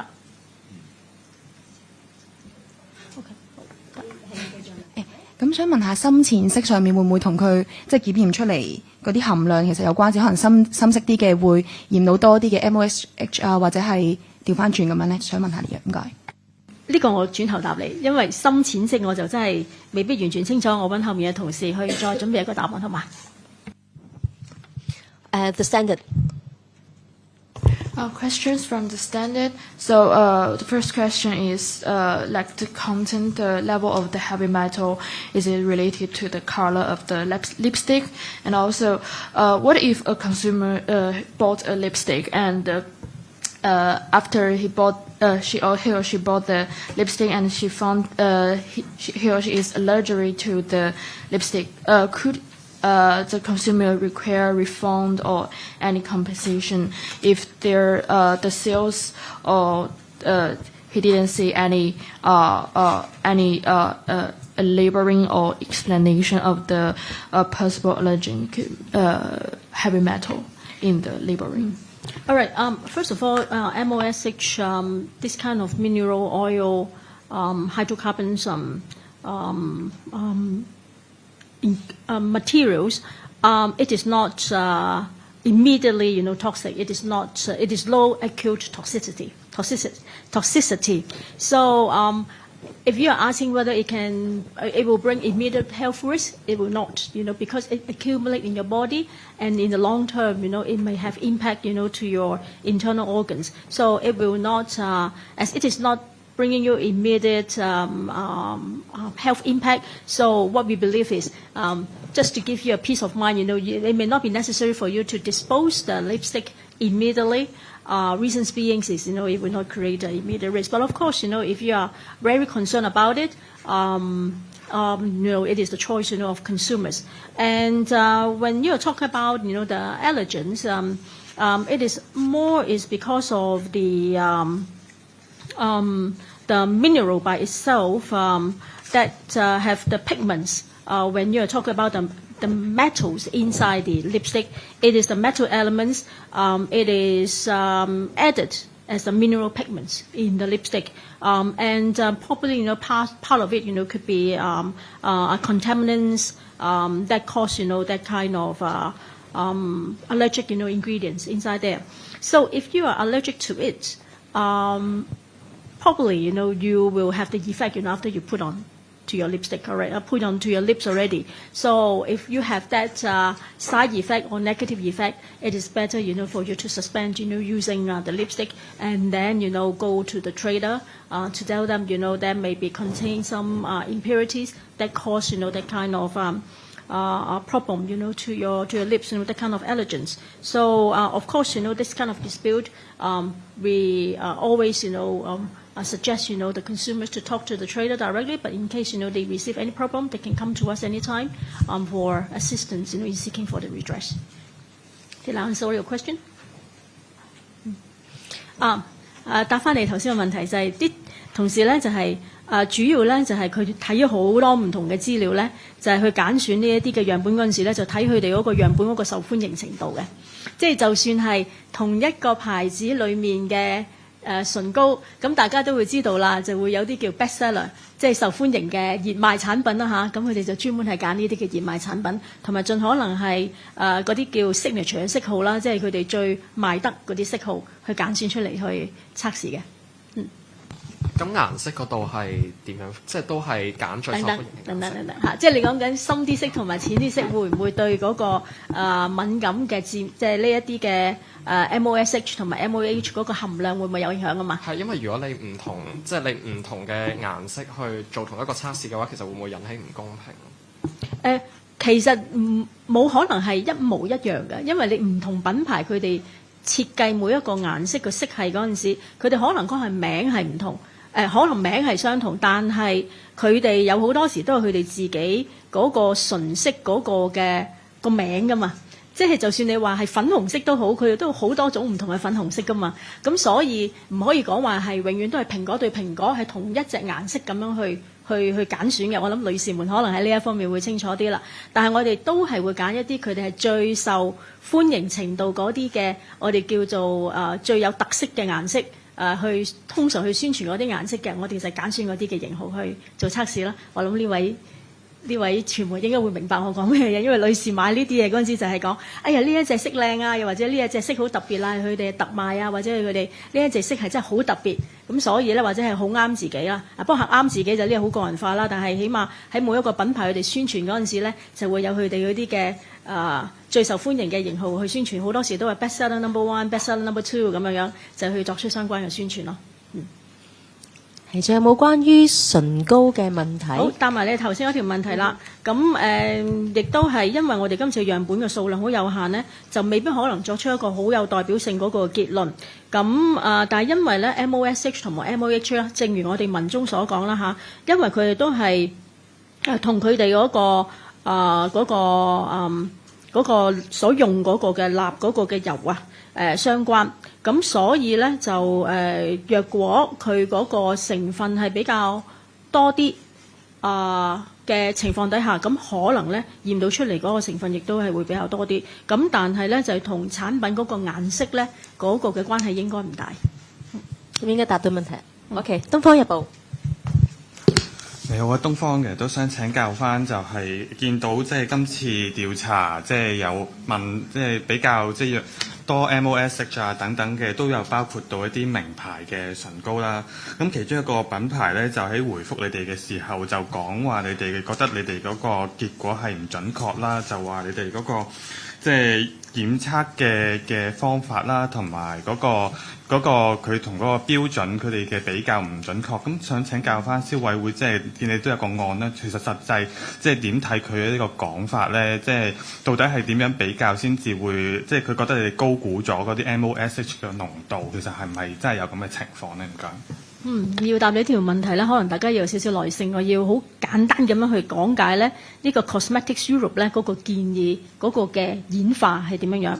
咁佢喺2013年嗰陣時咧，唇部嘅產品嗰個短鏈咧，即係 MOSH 喺 C25以下，即係大家個 carbon 25以下咧，嗰個含量咧就係話少過5%，就係講產品喎。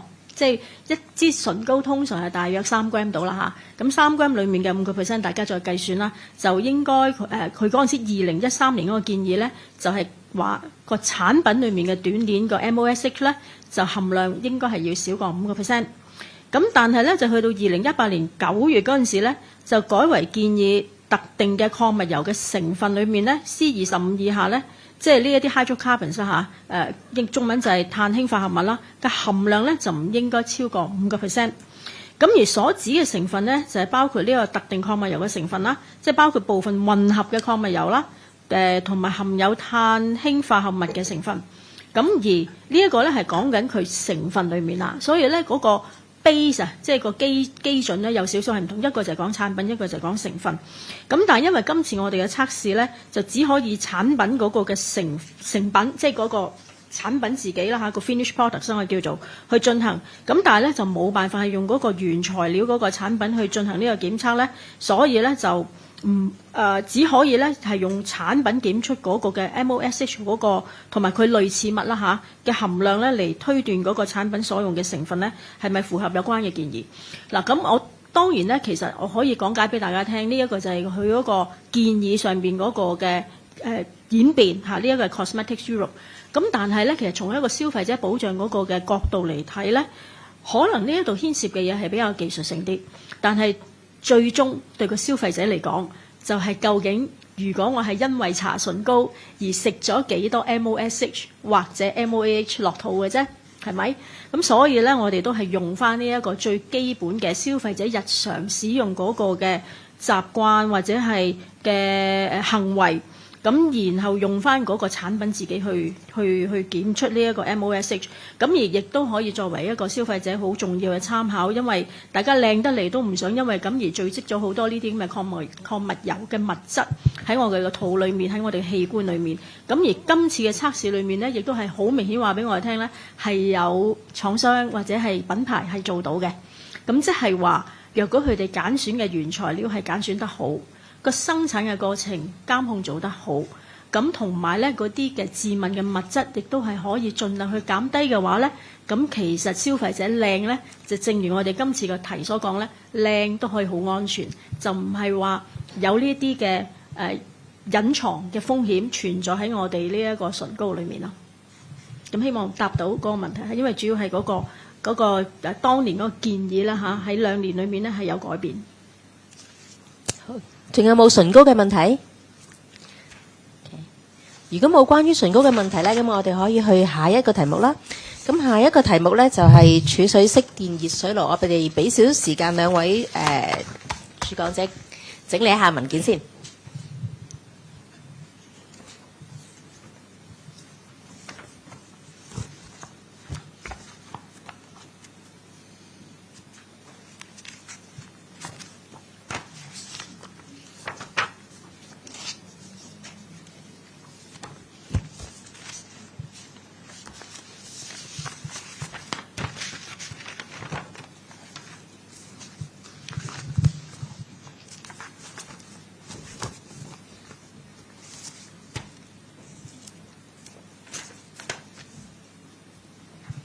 咁我哋開始睇下有冇關於儲水式電熱水爐嘅問題。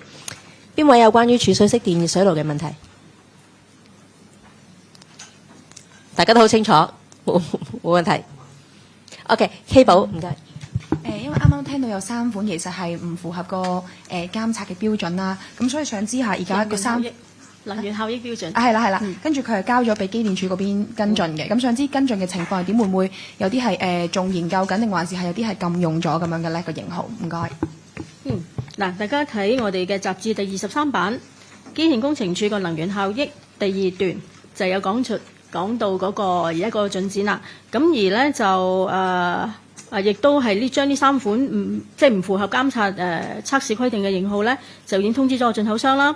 咁有2個呢，就而家正根據呢一個能源效益標籤嗰個實務守則嘅要求呢，就做進一步嘅測試，即係佢哋測試緊啦。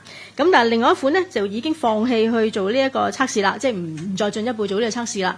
咁所以呢，機電工程署呢，如果大家留意上個星期5呢，就應該已經係將佢哋喺嗰個嘅表列嗰個型號紀念冊上邊呢，係剔除咗㗎啦嚇。想問多少少咁樣，另外嗰2款呢，如果唔符合個標準嘅話，會唔會有咩後果呢？即係要檢視啊，定係都會好似呢一款咁樣停用？同埋其實有冇即係同佢哋傾過，就係其實唔符合而家個能源標籤嘅原因係乜嘢呢？係出咗喺邊度呢個問題？其實好多時有好多產品唔符合嗰個標準，有好多唔同嘅原因嘅。第一就係可能佢設計嗰陣時出現咗有某啲嘅漏洞啦，又或者佢哋嗰個嘅物料嘅選材啦，又或者係佢哋嗰個製造生產嗰陣時嗰個嘅流程個品質監控嗰個問題啦，等等都係會影響嘅。咁但係咧，當佢哋去同埋啲產品可能佢哋嘅品質監控出現咗問題嗰陣時咧，就可能有啲產品咧就做得唔錯，係符合要求嘅，但係亦都有啲產品咧就可能唔符合啦。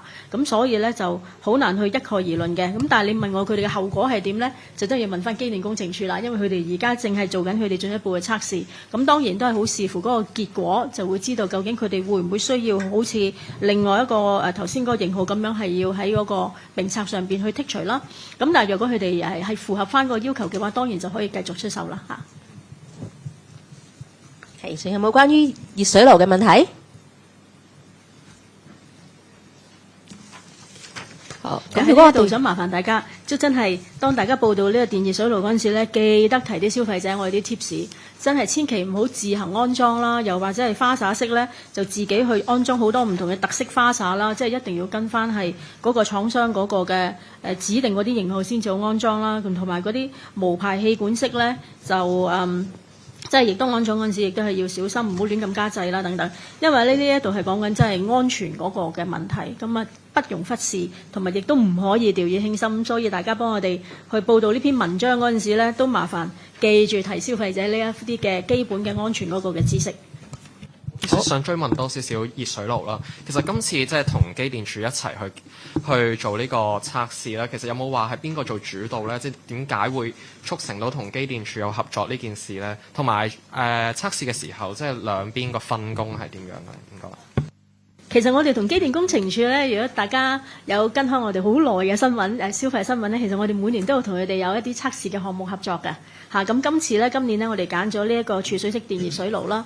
咁好多時咧，我哋有分工咧，就係機電工程署就幫手去做嗰個安全嗰方面嗰個嘅測試，咁而消委會咧就係做嗰個效能表現嗰方面嘅測試。咁然後咧就再擺埋一齊去咧，就去睇每一個唔同嘅電熱水爐啦各方面整體嗰個嘅表現咯。咁而喺我哋嘅過程裏面咧，其實都睇到譬如話能源效益。出咗嚟之後，有一啲正如頭先嗰3款啦係冇符合到佢原本嗰個嘅標籤嗰個嘅規定，又或者我哋睇到咧就係一啲最新嗰個嘅嗰個嘅標準啦就係 IEC 嗰個係用2023年啦。咁其實離開我哋而家機電工程署用緊嗰個嘅標準係1987年咧，係講緊30年嚟，我哋已經冇更新我哋呢一方面嗰個嘅能源效益嗰個嘅要求啦。咁因為呢個標準係好新，所以我哋係理解嘅。咁正就係因為咁咧，最新設計嗰啲雙膽式嘅電熱水爐咧，都冇包含喺而家嗰個嘅能源效益標籤嗰個嘅要求範圍裏面。咁所以我哋都好希望咧，機電工程署能夠盡快去採納最新呢一個嘅能源效益標籤，令到呢啲雙膽式嘅咧都可以包含埋喺我哋呢一個嗰個嘅計劃裏面啦。仲有冇其他問題？如果冇咧，我哋又去下一個題目啦。咁我又俾少時間兩位整理下啦，或者我同大家簡單講一講下一個題目咧。我哋係講關於益生菌嘅。益生菌呢個咧係一個市場調查，咁就留意翻並唔係一個產品測試嚟嘅。咁我哋俾少時間兩位整理文件先。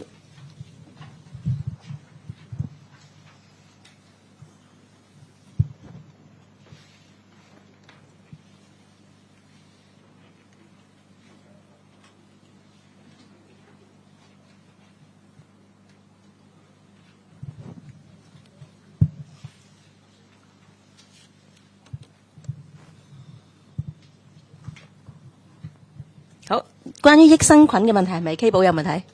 我見到你望住我 ，sorry， 係。Hi, I'm from RTHK. Can I ask about like the probiotics that you looked at? Are the 40 Hong Kong samples properly labeled based on international guidelines? And what are your recommendations for the government? What should they do regarding the products sold here? Thank you. Well, the reference point we are using is the International Industry Voluntary Labeling Guidelines about how to label probiotics. If we refer to their guidelines, there are 5 key areas, but most fundamental is when they label their product, they should have the genus, species, and also the strain of the bacteria listed on the product, so that the consumers can exactly know what kind of probiotics they are taking. And secondly is about the quantity. They should be labeled according to the colony foaming unit (CFU), so that people also know to what are the quantities you are talking about, and also of course the when is it manufactured, and also the expiry date of these probiotics is also, requested, especially, to be labeled. But based on these voluntary guidelines, it is obviously not ideal. According to the 40 samples that we surveyed in Hong Kong, only 15 samples, 15, can clearly labeled all the strain of the bacteria. And the worst one is, has no information at all, nothing about the genus, species, and also the strains, and nothing about, the quantity. It's just simply say, it is probiotics, which is very undesirable. And 20 only labels the genus, and 2 didn't label, the quantity. So it means, all in all, it is not ideal in the clarity and also the transparency of the label of different probiotics. And worst come to worst is, because there are 2 types, as presented by Victor. It contains Enterococcus faecalis. So it is not recommended by the WHO or JFAO that, for human consumption, because it is unstable and also, could create harm, to the human body. So what we believe is the fundamental reason for a consumer to intake probiotics is because they want to make themselves more healthier. But if the information is not clear, you don't know what you're intaking, and also you don't know to what extent, you should intake, the quantity by itself. And also when there are so many claims, saying that, it is good for your health in quite several different areas, for your immunity, your allergens, your allergy, your eczema, intimate areas, etc. For certain claims, it is not scientifically, very proven. So, and also the quantity, for intaking, that means, it may create harm if you wrongly intake, probiotics. So the most simple recommendation we have for consumers is, yes, it may help you in some aspects, but please, consult your medical professionals, your family doctors, whether you're suitable for intaking it, and also to what extent, and also what kind of species and genus that you should take to help what problems or maybe what areas, you want to improve. That is the most fundamental advice, we want to offer to consumers. And also for certain consumers, especially those that have just finished surgery or having serious illness that could create infection by intaking probiotics, because under very rare circumstances, their yeast can get into your blood and also, could infect, individuals. That could create a substantial harm to those people as well. So we have to be really mindful about, even though the name by itself, is so tempting and also it seems, very healthy, but there are lots of, details and also risks involved, that, the consumer could not take lightly. Sorry, what does the Consumer Council want the government to do regarding these probiotic products? Thank you. Very simple. We believe, it is very important to follow the international development, to have more regulation on this kind of dietary supplement, to safeguard, the interests of consumers. Reasons being is right now, in Hong Kong, we don't have dedicated regulation to regulate, health supplement, which we have advocated for a long time. That despite, we have other ordinance like food safety ordinance or maybe undesirable medical advertisement ordinance, etc., to safeguard, the consumers' safety, but still, focusing on dietary supplements, we don't have specific regulation like many other markets. Even, specifically for probiotics, when we're referring to the mainland China, US, Canada, and even EU, they have they also have, to a certain extent, have certain regulations, and also guidelines to regulate it. For example, in mainland China, they have specified 10 types of probiotics that can be listed on the dietary supplements,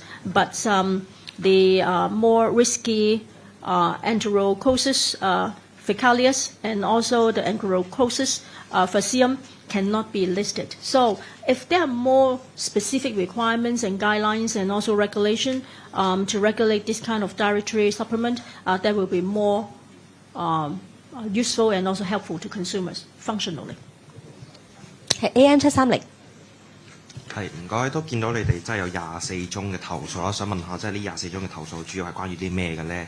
係嗰個標籤嘅問題啊，定係一啲副作用嘅問題，定係點樣啦？同埋即係可能講到益生菌，可能有時都有啲成效上有啲差異嘅時候，即係消費者想投訴，會唔會話都比較難咧？會唔會有啲相關嘅爭議咧？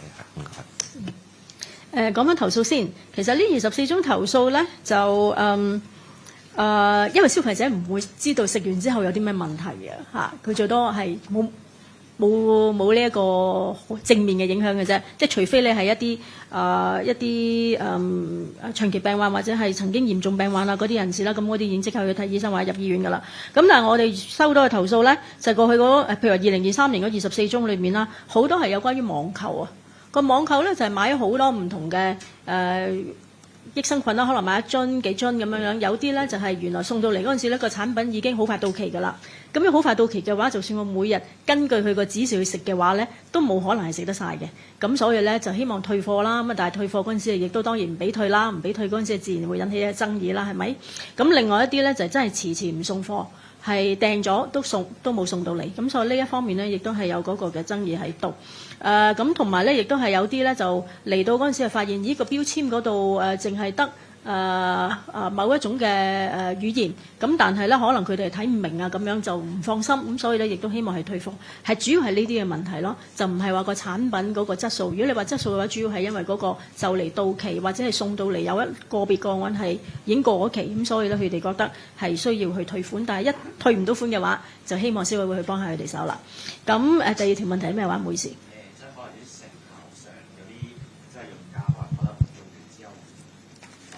時候會唔會話都可以嚟投訴，或者有冇遇到啲相關嘅投訴咧？可以嚟投訴嘅，不過好難去處理，因為個原因咧就係呢一啲嘅佢哋主要都係一啲我哋睇到嗰個嘅佢哋聲稱嗰啲嘅成效係講緊圍繞幾大方面嘅啫，一就係腸胃健康。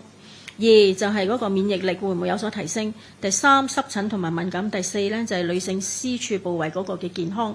咁而咧就文章已經講得好清楚啦。腸胃健康咧係有2種益生菌咧係應該係獲到大部分嘅科學嘅證實嘅支持嘅，就係頭先講嘅呢一個雙歧桿菌啦，同埋呢個乳酸桿菌。而免疫力咧就因為你自己本身個腸胃好咗嗰陣時咧，可能都會有機會改善咗某啲嘅免疫力。濕疹同埋敏感咧就未有足夠嘅證據嘅。咁而女性私處部位咧都係有待研究，但係乳酸桿菌咧就似乎都可以維持女性私處部位嗰個健康。咁所以就住呢一啲暫時有嘅科學嗰個嘅證實，如果你話係好明顯睇到個改善，因為有好多唔同嘅因素會而影響咗噶嘛。你個飲食習慣啦，你個生活習慣啦，或者係你本身嗰個人嗰個嘅身體個狀態啦等等。咁所以若果話佢有任何嘅追溯係究竟係咪真係冇效咧？其實係極度需要一個大型嘅我哋話叫臨床嗰個嘅研究啦嚇，先至可以證明咧究竟佢係咪有呢一個虛假嗰個嘅説明，又或者有誤導嗰個成分。咁所以喺呢一方面嘅爭議咧，就真係唔容易去處理。咁所以正我哋就係叫消費者，你真係想食益生菌嘅話，都要認識多啲，諗清楚，睇多啲，咁然後先至好最好係問翻你嗰個嘅家庭醫生啦嚇，咁然後先好食。若果係諗住自己都試下啦，我唔覺得有好大風險嘅，咁都係嗰句啦，都係要認識睇多啲，跟住然後先至好食咯。就唔好話邊個話呢隻好啊，嗰隻好啊，咁就自己猛咁買嚟食，因為個價錢都不菲嘅。咁但係你食完之後冇效，就嘥錢啦。但係若果若果係可能係以為你想係改善某一啲嘅情況嘅話咧，咁係強差人意嘅，亦都唔想。呢啲都係大家要留意嘅咯。係有線電視，頭先係咪有問題？冇啦 ，OK。呢邊先 ，OK。The standard。Electronic samples claim to be suitable for children in this research. I want to ask, is there any warning on the products tested that this product may not be suitable for newborn babies? Because it just said the FDA has issued a warning that new baby bonds may be decreased after consumption of this kind of products. And if not, will the consumer council suggest or urge the government or relative parties to build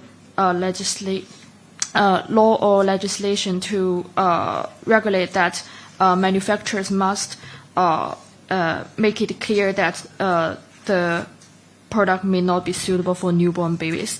Yes.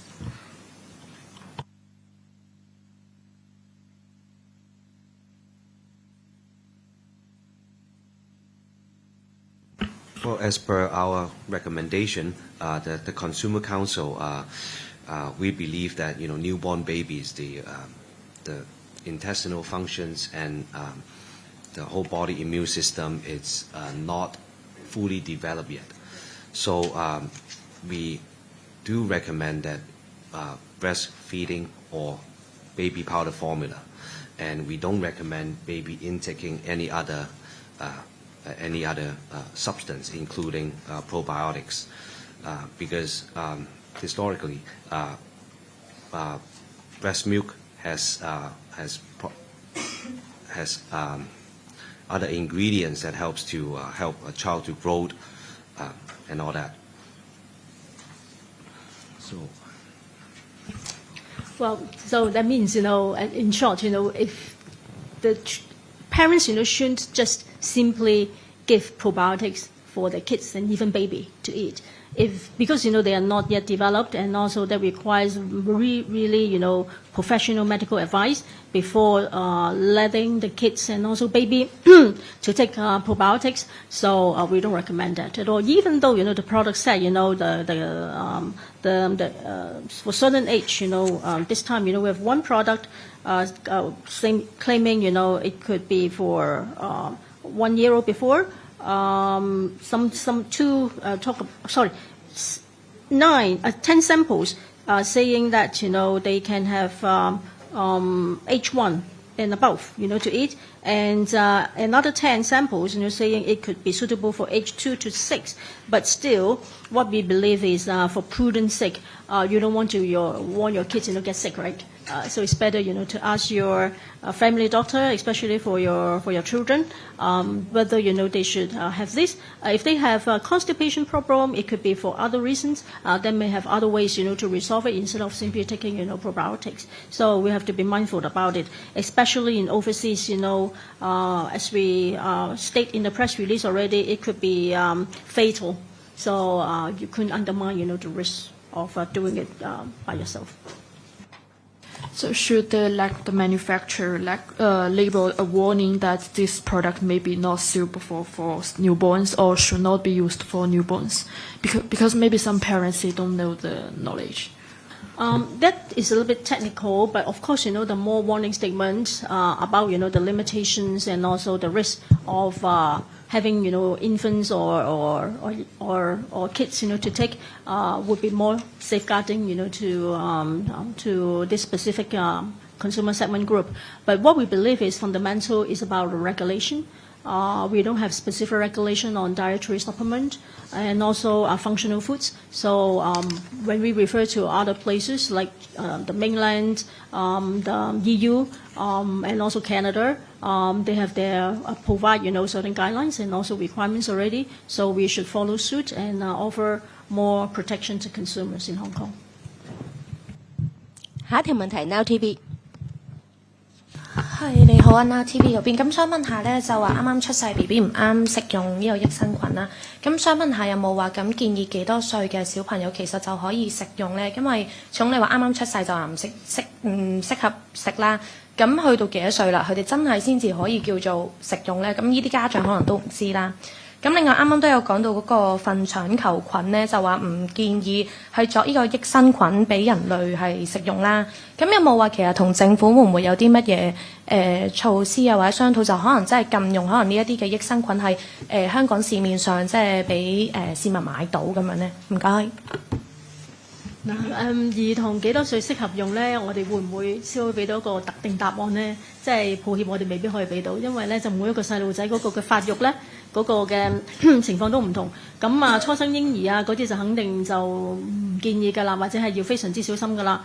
咁但係到幾多歲之後可以食咧？咁就真係其實我哋絕對會建議咧，就係爸爸媽媽係愛子女心切，亦都希望佢哋嘅腸胃好。咁但係喺呢個情況底下，究竟應唔應該食益生菌？食邊種食幾多？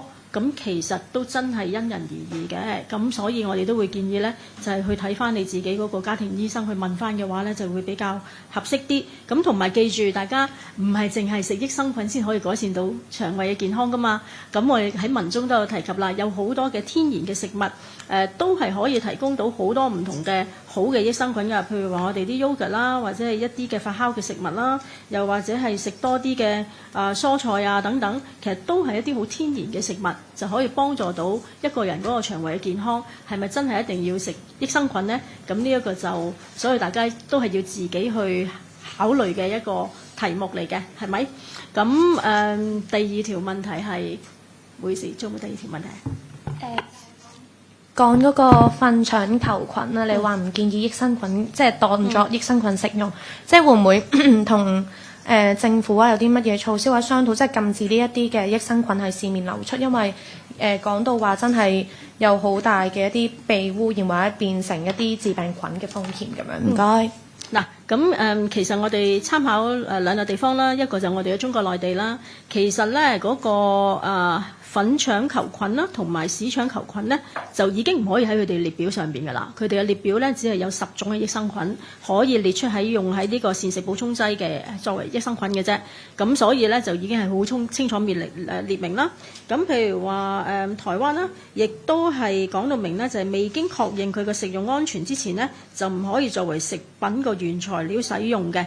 若果佢仍然都係希望添加嘅話咧，亦都需要去到當局咧提供佢嗰個菌株啦。嗰個 strain 嗰個基本資料、詳細生產加工過程、品管同埋呢個儲存嘅方式咧，同埋預計嘅使用量咧，即係好多仔細嘅嘢咧，去申報嗰陣時咧，亦都係經過當局嘅審視，然後先至可以作為食品嘅原材料去使用嘅。因為都有頭先有提到啦，其實呢兩種嘅粉腸球菌同埋呢個屎腸球菌咧，實在係有佢哋嗰個風險嘅存在嘅。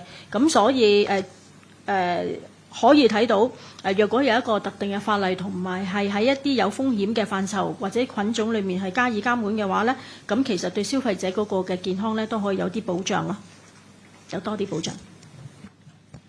好，有冇關於商業電台嘅？係都想問下咧，即係啱啱都提到話有兩款係含有呢一個糞腸球菌啦。其實會唔會話而家知道如果食用咗之後，即係可能消費者買完翻去食咗之後，其實會唔會話有啲乜嘢嘅後果，或者會唔會有啲咩影響呢？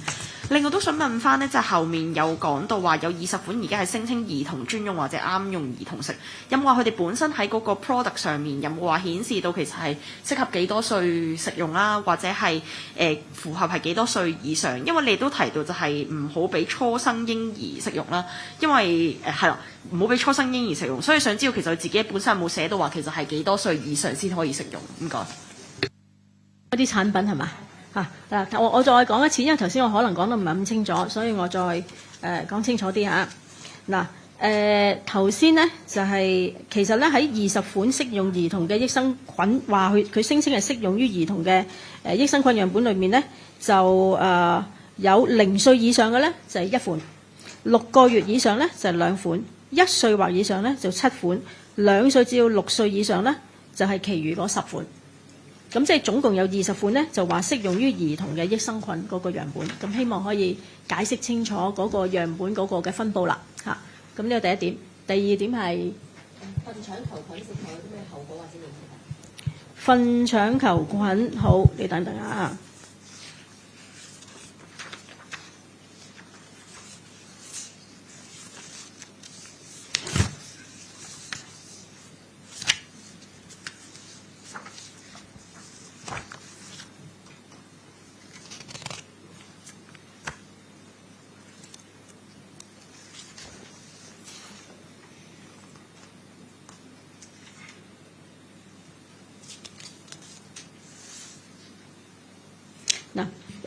其實講翻呢種呢個腸球菌屬究竟有啲咩問題先啦嚇？因為呢兩種菌株咧就係經過聯合國糧食同埋農業組織啦，即係GFAO 啦，嗰個同埋世衛嗰個聯合工作組織工作組嗰個嘅最新嘅評估咧，就係話呢兩種菌株咧就比較唔係好穩定，好容易咧就會被污染，或者咧係會有呢個遺傳物質嘅轉移啦嚇，而變成呢一個病菌嗰個嘅風險。咁而咧亦分別有研究指咧，就係話呢一種腸球菌嘅菌株咧，都係具有呢個抗生素、萬古霉素嘅抗藥性。咁亦都評估，你都發現咧有部分嘅有抗萬古霉素嘅抗藥性基因嘅腸球菌咧，同醫院裏面嘅感染嘅個案有關。咁所以你話係咪食咗之後一定會有問題咧？又未必一定。咁但係因為佢唔穩定，容易受污染，所以佢嗰個風險就會高。咁特別係咧，佢具有呢一個抗生素嗰個抗藥性咧。咁若果喺醫院裏面咧，嗰啲嘅病人啦嚇，佢哋嗰個感染嗰個個案咧，就係有機會啦，即係嗰個風險咧，亦都會大啲。咁所以風險就係風險，咁你永遠都唔知道邊一個種㗎嘛，係咪？呢個就係風險嚟㗎啦。咁所以我哋就會睇翻，亦都睇翻喺唔同地方，佢哋就住呢一種嘅腸球菌屬咧，嗰個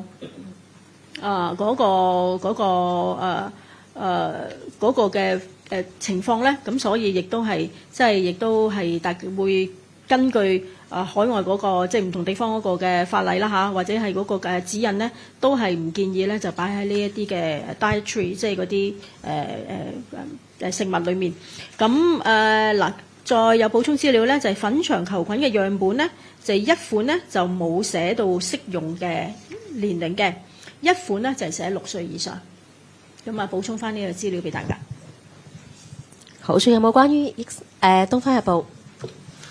你好啊，針對嗰個糞腸球菌同埋市場球菌嗰度咧，都想請教翻，即係點解有冇了解到啲生產商點解要落呢兩隻菌落去佢個益生菌產品咧？係啲生產商係咪知唔知呢隻菌係本身有呢啲咁嘅潛在風險咧？係咪因為佢比較容易生產就即係可以喺腸內生產或者點樣就可以落咗落個益生菌產品度咧？點解？我轉頭答你呢條問題，因為即係我哋冇問嗰個有冇問到佢點解你落呢兩隻菌咧？我要再問翻相關同事去查證下先，我再覆翻你好嘛？呢個我哋留翻一陣間先至轉頭答翻你，先至補啦。有冇其他問題關於益生菌嘅？仲有冇？如果冇關於益生菌嘅問題，或者我哋可以先去咗下一個題目先啦。下一個題目咧就係模擬賭博遊戲，我哋都俾少少時間兩位預備一下資料先。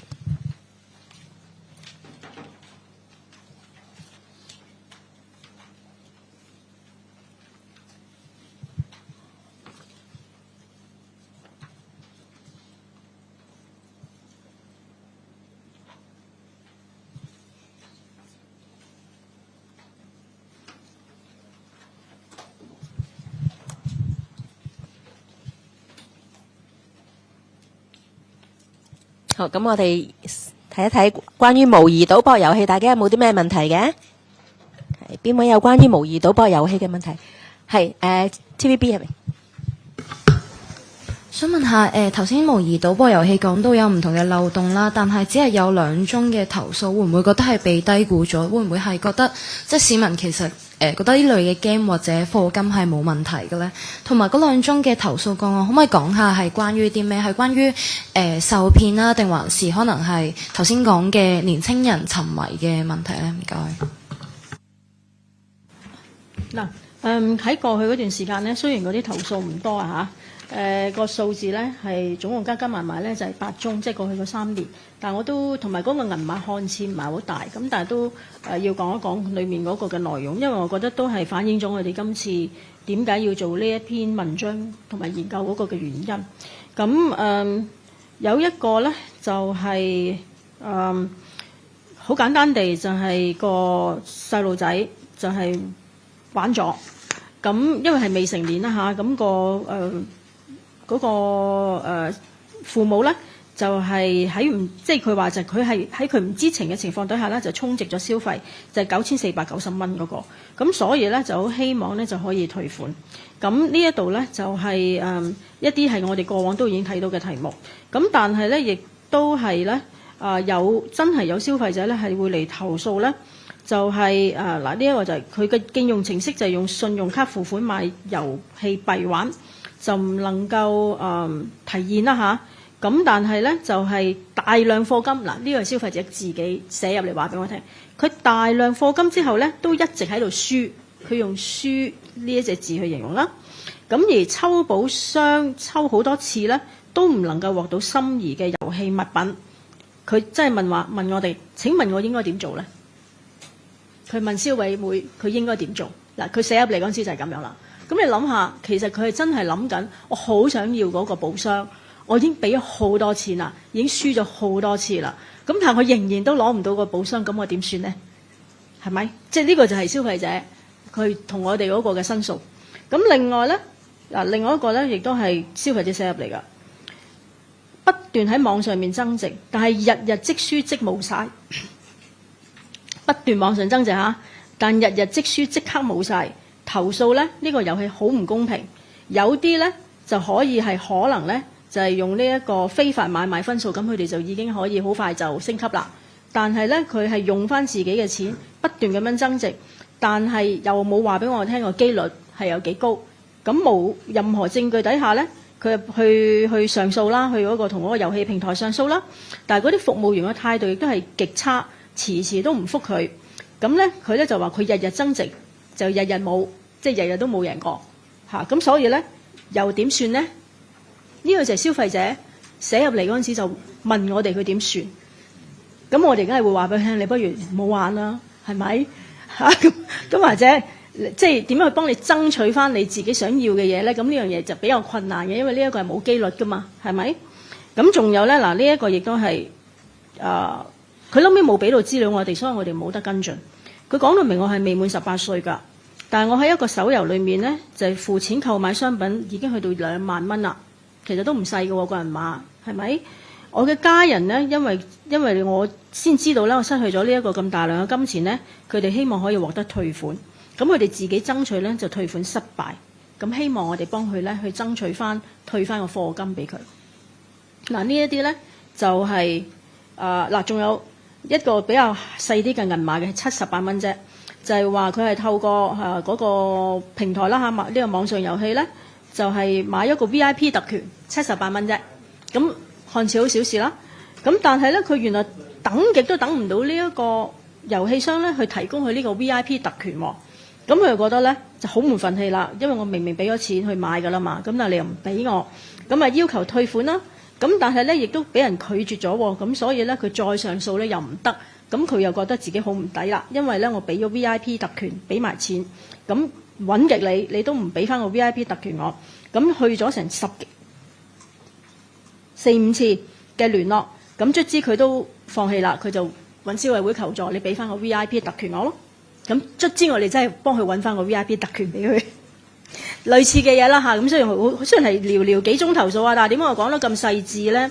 個原因唔係因為佢嘅內容真係好似好好笑，而係因為真係有啲消費者係好認真咁樣去玩呢一啲模擬嘅賭博遊戲，去玩呢啲手遊，係希望佢哋去攞到，佢哋真係會課金去攞到佢哋想要嘅嘢，喺一個虛擬世界裏面。咁但係若果係因為咁嘅情況底下而導致到沉迷嘅話呢，咁其實呢就係同埋上癮啦嚇，係絕對大家唔想見到一件事。咁而我哋係零零丁丁有一個個案呢，就真係佢係想暫時終止佢嗰個嘅遊戲，因為佢覺得佢已經過度去玩啦。咁但係呢，就係喺個過程裡面反而遇到嗰個嘅困難。咁所以呢，亦都係同我哋去求助嘅。咁所以大家真係千祈唔好輕視呢啲模擬嘅賭博遊戲。可能你身邊嘅人裡面呢，已經有啲人呢，就已經好習慣課金，因為換嗰頭嗰陣時得閒係俾錢去玩下遊戲咁啊或者係覺得或者係同朋友一齊玩嗰陣時咧，係有一個競爭個心態。但係無論點，我哋都係唔希望消費者因為玩呢啲遊戲咧，去導致到身心受損。不論金錢已經係花費咗金錢啦嚇，大量課金，但係咧個身心受損咧先至係緊要。我哋喺呢一度咧，亦都係已經道出咗咧，就若果係萬一係成癮嗰個嘅情況㗎啦，喺我哋嘅第43頁。特別係子女嗰方面，點樣係賭博失調啦？點樣賭博成癮啦？點樣去患上呢一個賭博失調嗰陣時相關嘅症狀係點啦嚇？咁即係我哋都好希望咧，就大家幫手宣傳下啦，因為好多時啲子女而家可能係韞咗自己喺間房嗰度諗住做緊功課，但係原來佢哋玩緊遊戲嗰陣時而出現咗呢啲問題嘅話咧，可能出現咗嗰陣時都已經為時已晚啦，應該係透過一個好嘅良好嘅教育，同埋有一個正面嘅嗰個嘅消閒嘅習慣，而避免去出現呢啲咁嘅問題咯。下一條問題 AM730。係因為都聽到啱啱有講到話少少即係機率上嘅嘢啦，因為都想問下啦，其實台灣咧都有一個叫做轉蛋法嘅嘢咧，就列明要求翻即係嗰啲遊戲商就要列明即係公開嗰個中獎機率。咁其實香港有冇類似嘅法例呢？其實如果冇嘅話，應唔應該即係值得仿效一下，即係要推動下呢啲相關嘅法例去列明翻究竟嗰個中獎率係幾高啊？咁樣即係去俾翻啲消費者睇呢？唔該。喺我哋呢篇文嗰度，我哋好大嘅篇幅都有講到呢一個賭博條例嗰個問題呢，我哋覺得係絕對需要去檢視啦。係咪可以包含到呢一啲嘅虛擬嘅賭博嘅遊戲啦？嚇，因為而家嘅法例咧就其實咧雖然都已經係有一個賭博條例咧，就係講翻點為即係投注啊，佢哋喺乜嘢情況之下先至可以攞到呢一個豁免啊？點為之賭博啊、博彩啊、投注同埋收受呢一個賭注啊等等。咁但係咧個問題咧就係喺條法例裏面咧，都有提及到咧，就可能同嗰個處所係相關。咁但係若果而家有好多唔同嘅呢啲嘅遊戲都已經係好虛擬，係去進行嘅話，咁個法例係咪可以完全涵蓋到呢啲情況咧？咁好明顯就係未必一定啦。咁所以咧，我哋都覺得咧就係需要去與時並進咧，就係去作出個監管啦。咁同埋咧就係裡面一啲嘅個玩法自己本身啦嚇，其實咧都係需要咧係多啲嗰個嘅增加嗰個透明度嘅。譬如話嗰個不定比率嗰個運作啦，就好明顯就譬如譬如話喺好多唔同嘅地方咧，都係有一啲嘅專屬嘅法例咧，就係去睇翻啦。就譬如話係英國、歐盟咁樣都係有講翻，譬如歐盟佢哋咧就講到明咧，參與網上賭博嘅最低法定嘅年齡咧就係18去到24歲。咁而咧喺一個過程嗰個進行裏面咧，都係要講到咧就係嗰個機率嗰方面啦，就點樣可以去增加嗰個監管啦，又或者係嗰個年齡嗰方面嗰個嘅限制啦等等咧，其實有好多唔同嘅條文咧，都係就住喺呢一啲嘅針對性咁樣去處理呢一啲嘅問題，或者係去監管呢一啲問題。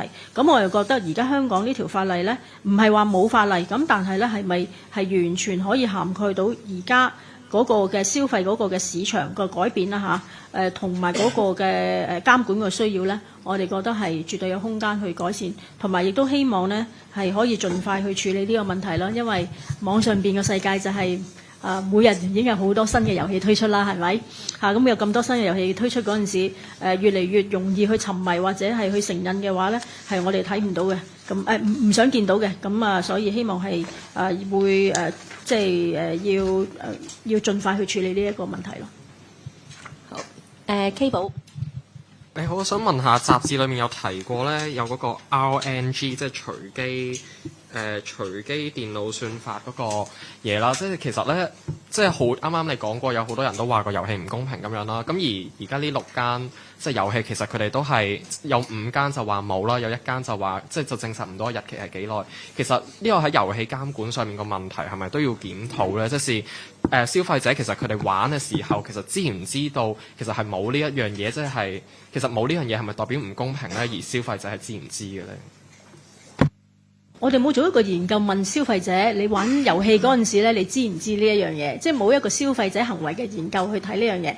咁可能就要參考翻其他嘅就住相關嘅題目嗰啲嘅消費者行為嘅研究嚇。因為今次我哋嘅針對性咧，就係睇翻一啲似乎佢哋嗰個嘅top grossing 咧，即係最高收益咧，即係代表比較受歡迎嘅一啲嘅呢一啲嘅遊戲啦嚇，個排行榜咧，我哋去睇翻佢哋嗰啲嘅點樣去令到人玩多啲啦，吸引佢哋不斷玩啦，又或者係課金嗰個嘅手法嚇。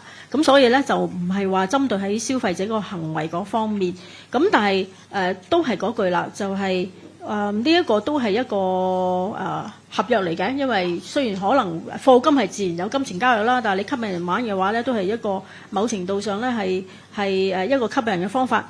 咁但係咧，當你玩嗰陣時，你如果嗰個玩遊戲嗰個透明度同埋嗰個機率係清楚去列明俾個消費者嘅，咁佢咪自己可以有一個好嘅評估，究竟我想唔想去參與其中咯？但係如果你唔話俾我聽嘅話，又要不斷我去玩，跟住然後又會誘使我去課金嘅話，又好似講到又好似好容易中嘅話，但係原來事實上又唔係嘅。好似我哋頭先嗰個投訴嘅個案裡面嘅文字都已經活生生去代表呢一樣嘢啦。咁我又覺得係唔理想，亦都係應該喺我哋整體呢一個賭博條例嗰個檢視裏面呢，都係要包含嘅一個項目嚟嘅。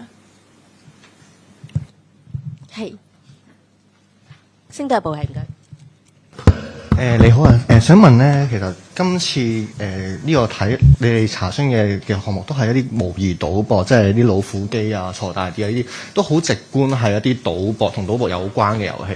咁但係其實入邊提到一啲咩社交功能啊，或者 VIP 制度啊，呢啲其實可能係其他類型嘅遊戲，例如話打怪啊，成其實都有機會有啲機率啊，成或者佢好想要嗰個寶物啦，但係課咗金都係拎唔到嘅，係其他遊戲都會出現呢個問題。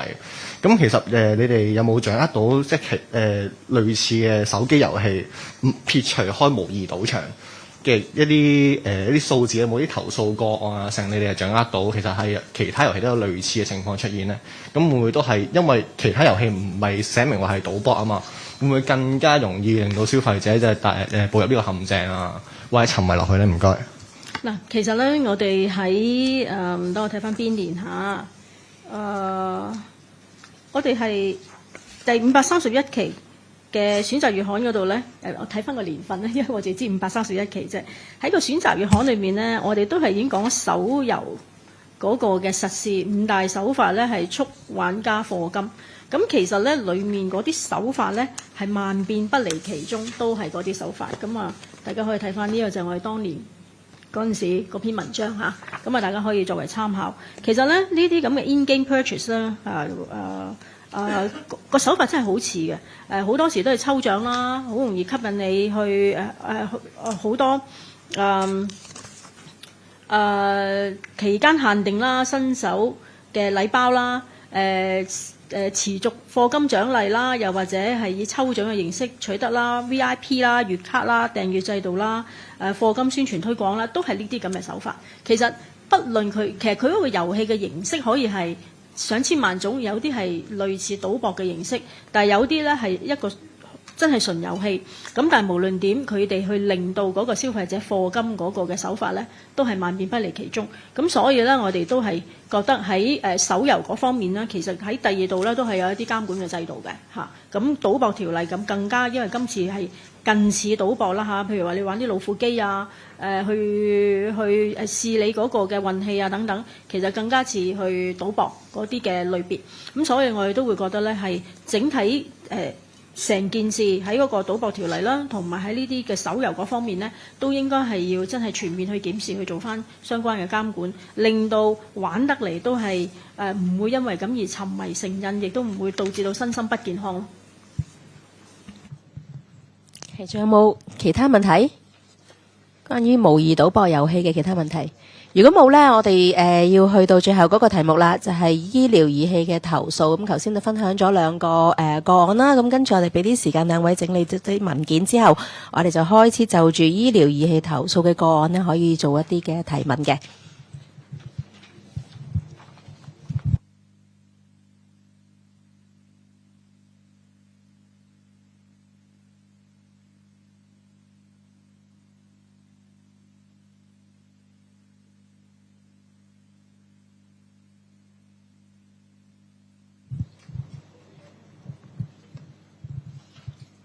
Okay, the standard first. I want to ask for the case one. How much refund did the consumer get? Yeah, the case one with the expired model of blood mat.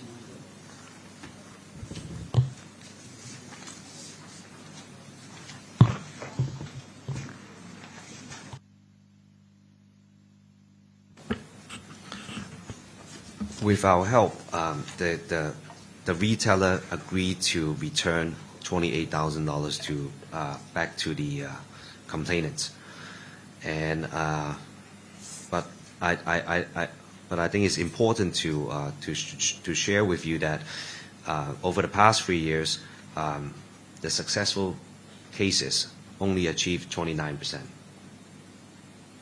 So it means that only 29% of the cases successfully got their money back. Yeah, it's very difficult. It's very difficult to have a successful redress of on a medical device. Because some of them, is really looking for exchange to replace, some harmful components, but that took too long a time to replace that, that caused the complaints. So it is really not easy, to do that. Especially some products are customized product, so that would have a lot of disputes about whether the consumers misused the product or handle it carelessly to cause the problem. So that require a lot of back and forth for that. And some some medical devices are cheaper in terms of value, but the product quality is just simply too poor. But the trader said, maybe you misuse it, you tuned it wrongly, and that caused the problem. May I supplement a bit? Victor's mentioned about the 28,000 for case 2, the hearing aid. You're talking about the case 1. We get back to you on case 1. You're talking about the case 1 is the blood testing machine, right? Yeah, we'll get back to you on this. But the second one, is 28,000. It is probably, the highest amount, we have by far. But I think a lot of time, the person, requires a lot of time to ask for refund, to follow up and follow through. So that brings a lot of effort. 有線電視。想問嗰個投訴數字嗰方面嘅，因為都見到其實係300幾跌到去100幾之後，2023年係74宗投訴數字啦。想問下知唔知點解即係投訴數字會下跌咗咁樣嘅？唔該。等等啊。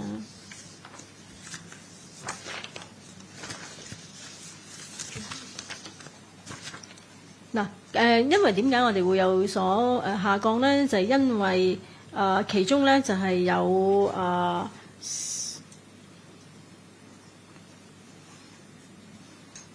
2021年嗰陣時，已經有247宗呢係有關於一個廠商佢嗰個呼吸機嗰個隔音棉嗰個嘅問題嚇，咁已經佔咗好多。咁但係當然咧，之後隨住佢一路係去更換嗰個隔音棉之後呢，咁其實咧相關嘅投訴呢亦都係會少咗啦。咁所以呢，係相比起2022年嘅66宗同埋2023年嘅32宗呢，就係會高出咗好多嚇。咁就但係咧講到明咧，呢啲醫療儀器咧就係講緊係一般使用嘅電力嘅醫療儀器，譬如話產品係譬如話其他嘅醫療儀器，我哋好多時都會知道嗰啲口罩啊，又或者係嗰啲新冠病毒包或者 RAT test kit 啊嗰啲係唔包喺度㗎嚇。呢啲唔包嘅係真係醫療嘢，譬如啲助聽器啊、血糖機啊、又或者係血氧機啊呢一類嘅產品啊。同埋頭先講緊嘅一啲呼吸機啦，因為呢一啲真係牽涉到你可能係有長期病患，一定要監控自己嗰個身體嘅體徵嗰陣時咧，係需要用嘅一啲嘅醫療儀器嚟嘅。係，仲有冇關於呢個投訴個案嘅問題？係 TVB。想問下頭先 case one 嗰度咧，佢有冇入院檢查，有冇異樣？因為頭先都聽到好多都係長期病患啦。咁見到個調停之後個處理方法係補翻個差價啦，同埋 case three 就係換翻個血糖紙咁樣啦。其實佢只係拎翻自己應有嘅產品啦，會唔會有啲咩法律途徑啊可以追討翻個責任同埋檢控翻佢哋嘅咧？同埋點解消委會介入之後都需要9個月時間先換到啲零件呢？即係聽到頭先英文都答咗話難退款嗰啲問題啦，可唔可以用中文答多次？同埋如果個調停嘅時候，任何一方佢唔滿意嘅話，會有啲咩後續咧？會唔會有啲例子可以提供咧？唔該。講翻後面一條答案先，因為如果喺一個調停嘅過程裏面咧，係要雙方你情我願嘅，即係話喺就住嗰件事，究竟個消費者嗰個投訴人嗰個嘅訴求，同埋嗰個嘅零售商或者生產商啦嚇，佢哋嗰個嘅睇法，同埋個立場，究竟可唔可以拉得埋，而令到佢哋達成一個正面嘅結局咧？咁其實就真係好視乎每一個個案，大家雙方嗰個意願嘅。咁所以希望呢一方面咧，就大家有呢一個理解先。咁你第一條題目係？講多次，唔好意思。嗰個 case 佢有冇？因為聽到話佢係拎翻嗰啲差價嗰啲，即係冇問佢有冇 check 有啲異樣。因為佢話佢係長期病患啊嘛，想知有冇啲咩法律途徑可以追討翻更多嘅責任或者賠償，甚至係檢控咁樣。嗱佢係賣咗一個舊嘅血糖機，係咪？即係而家今次係講緊佢個客，佢係某程度上係。欺騙咗個客，就係話你應該要買個舊嘅血糖機啦。咁但係點知咧，嗰個血糖機先至可以用到你嗰個血糖紙。咁但係咧就去到嗰個發現呢一個舊款嘅血糖機咧，個包裝顯示嘅儀器咧都已經過3年，即係根本係唔用得嘅情況。咁所以喺一個消費者嘅角度嚟講，佢可以循一個民事嗰個嘅角度去追討翻佢嗰個損失。咁亦都係但係因為好多時啲消費者就係會覺得我攞翻我付出咗個金額我冇蝕錢就算啦，咁所以咧就係用一個退款嗰個形式，就大家去處理咗呢個糾紛，咁未必係從一個刑事嗰個角度咧去處理呢一個問題嘅。咁但係你話若果佢係長期係呢一間鋪頭係買一啲舊嘅或者過期嘅或者淨係假嘅機，咁呢一啲就好明顯就係有機會可以去報警，跟住然後作出相關嗰個嘅調查咯，或者去報海關咯。係有冇其他問題？關於投訴個案，好，如果冇嘅咧，咁我哋今日5個題目就完成咗。咁但係喺我哋完結之前呢，係啦，總幹事有啲嘢同大家講下嘅。俾啲時間我賣下廣告啊！第一個廣告咧就大家睇下後面呢張牌，就係我哋1月2號嗰陣時咧，消委會咧就已經開咗我哋個 Instagram 啦。咁裏面咧其實咧都有好多嘢睇嘅，咁啊希望大家所有嘅傳媒朋友們幫我哋手去做我哋嘅 follower 啦，同埋幫我哋宣傳啦，因為裏面都有好多真係好精彩嘅片啦，同埋係啲圖像咧係俾大家睇嘅。第二個宣傳呢，就係我哋2023年嘅兔年10大消費新聞選舉呢，就已經開展咗㗎啦。咁啊分3個階段嘅，就第一個階段10號已經完咗啦。咁但係而家喺第二個階段呢，就11號去到17號，而第3階段呢，就喺18號去到24號。咁獎品呢，都係好豐富嘅，因為每一個階段呢，都會抽到10名嘅得獎者，咁就可以贏到200蚊嘅禮品卡啦。咁而家終極嘅大抽獎呢，可以攞到成5000蚊嘅禮品卡嘅。咁而嗰個嘅抽獎嘅日期呢，就喺1月嘅29號。咁啊，希望消費者一方面呢，就係去支持呢個10大消費新聞選舉，因為真係關大家事嘅消費嘅新聞，等大家知道呢，就邊10宗係大家最關注嘅啦。同埋呢，我哋都分別有選出呢，就係最抵讚啦、最離譜啦，同埋最大快人心嘅消費新聞嘅。咁同埋亦都大家呢，可以有機會呢去換取一啲好精備即係200蚊同埋5000蚊嘅呢個禮品卡嚇，即係贏取啦嚇。咁希望大家支持嚇，咁啊幫我哋宣傳下，唔該。好，唔該晒總幹事。咁咧今日嘅記者會嚟到呢度就告一段落啦。咁我知道攝影師朋友，我哋喺呢度仲要再影相嘅，係咪？好，我哋而家即刻嚟。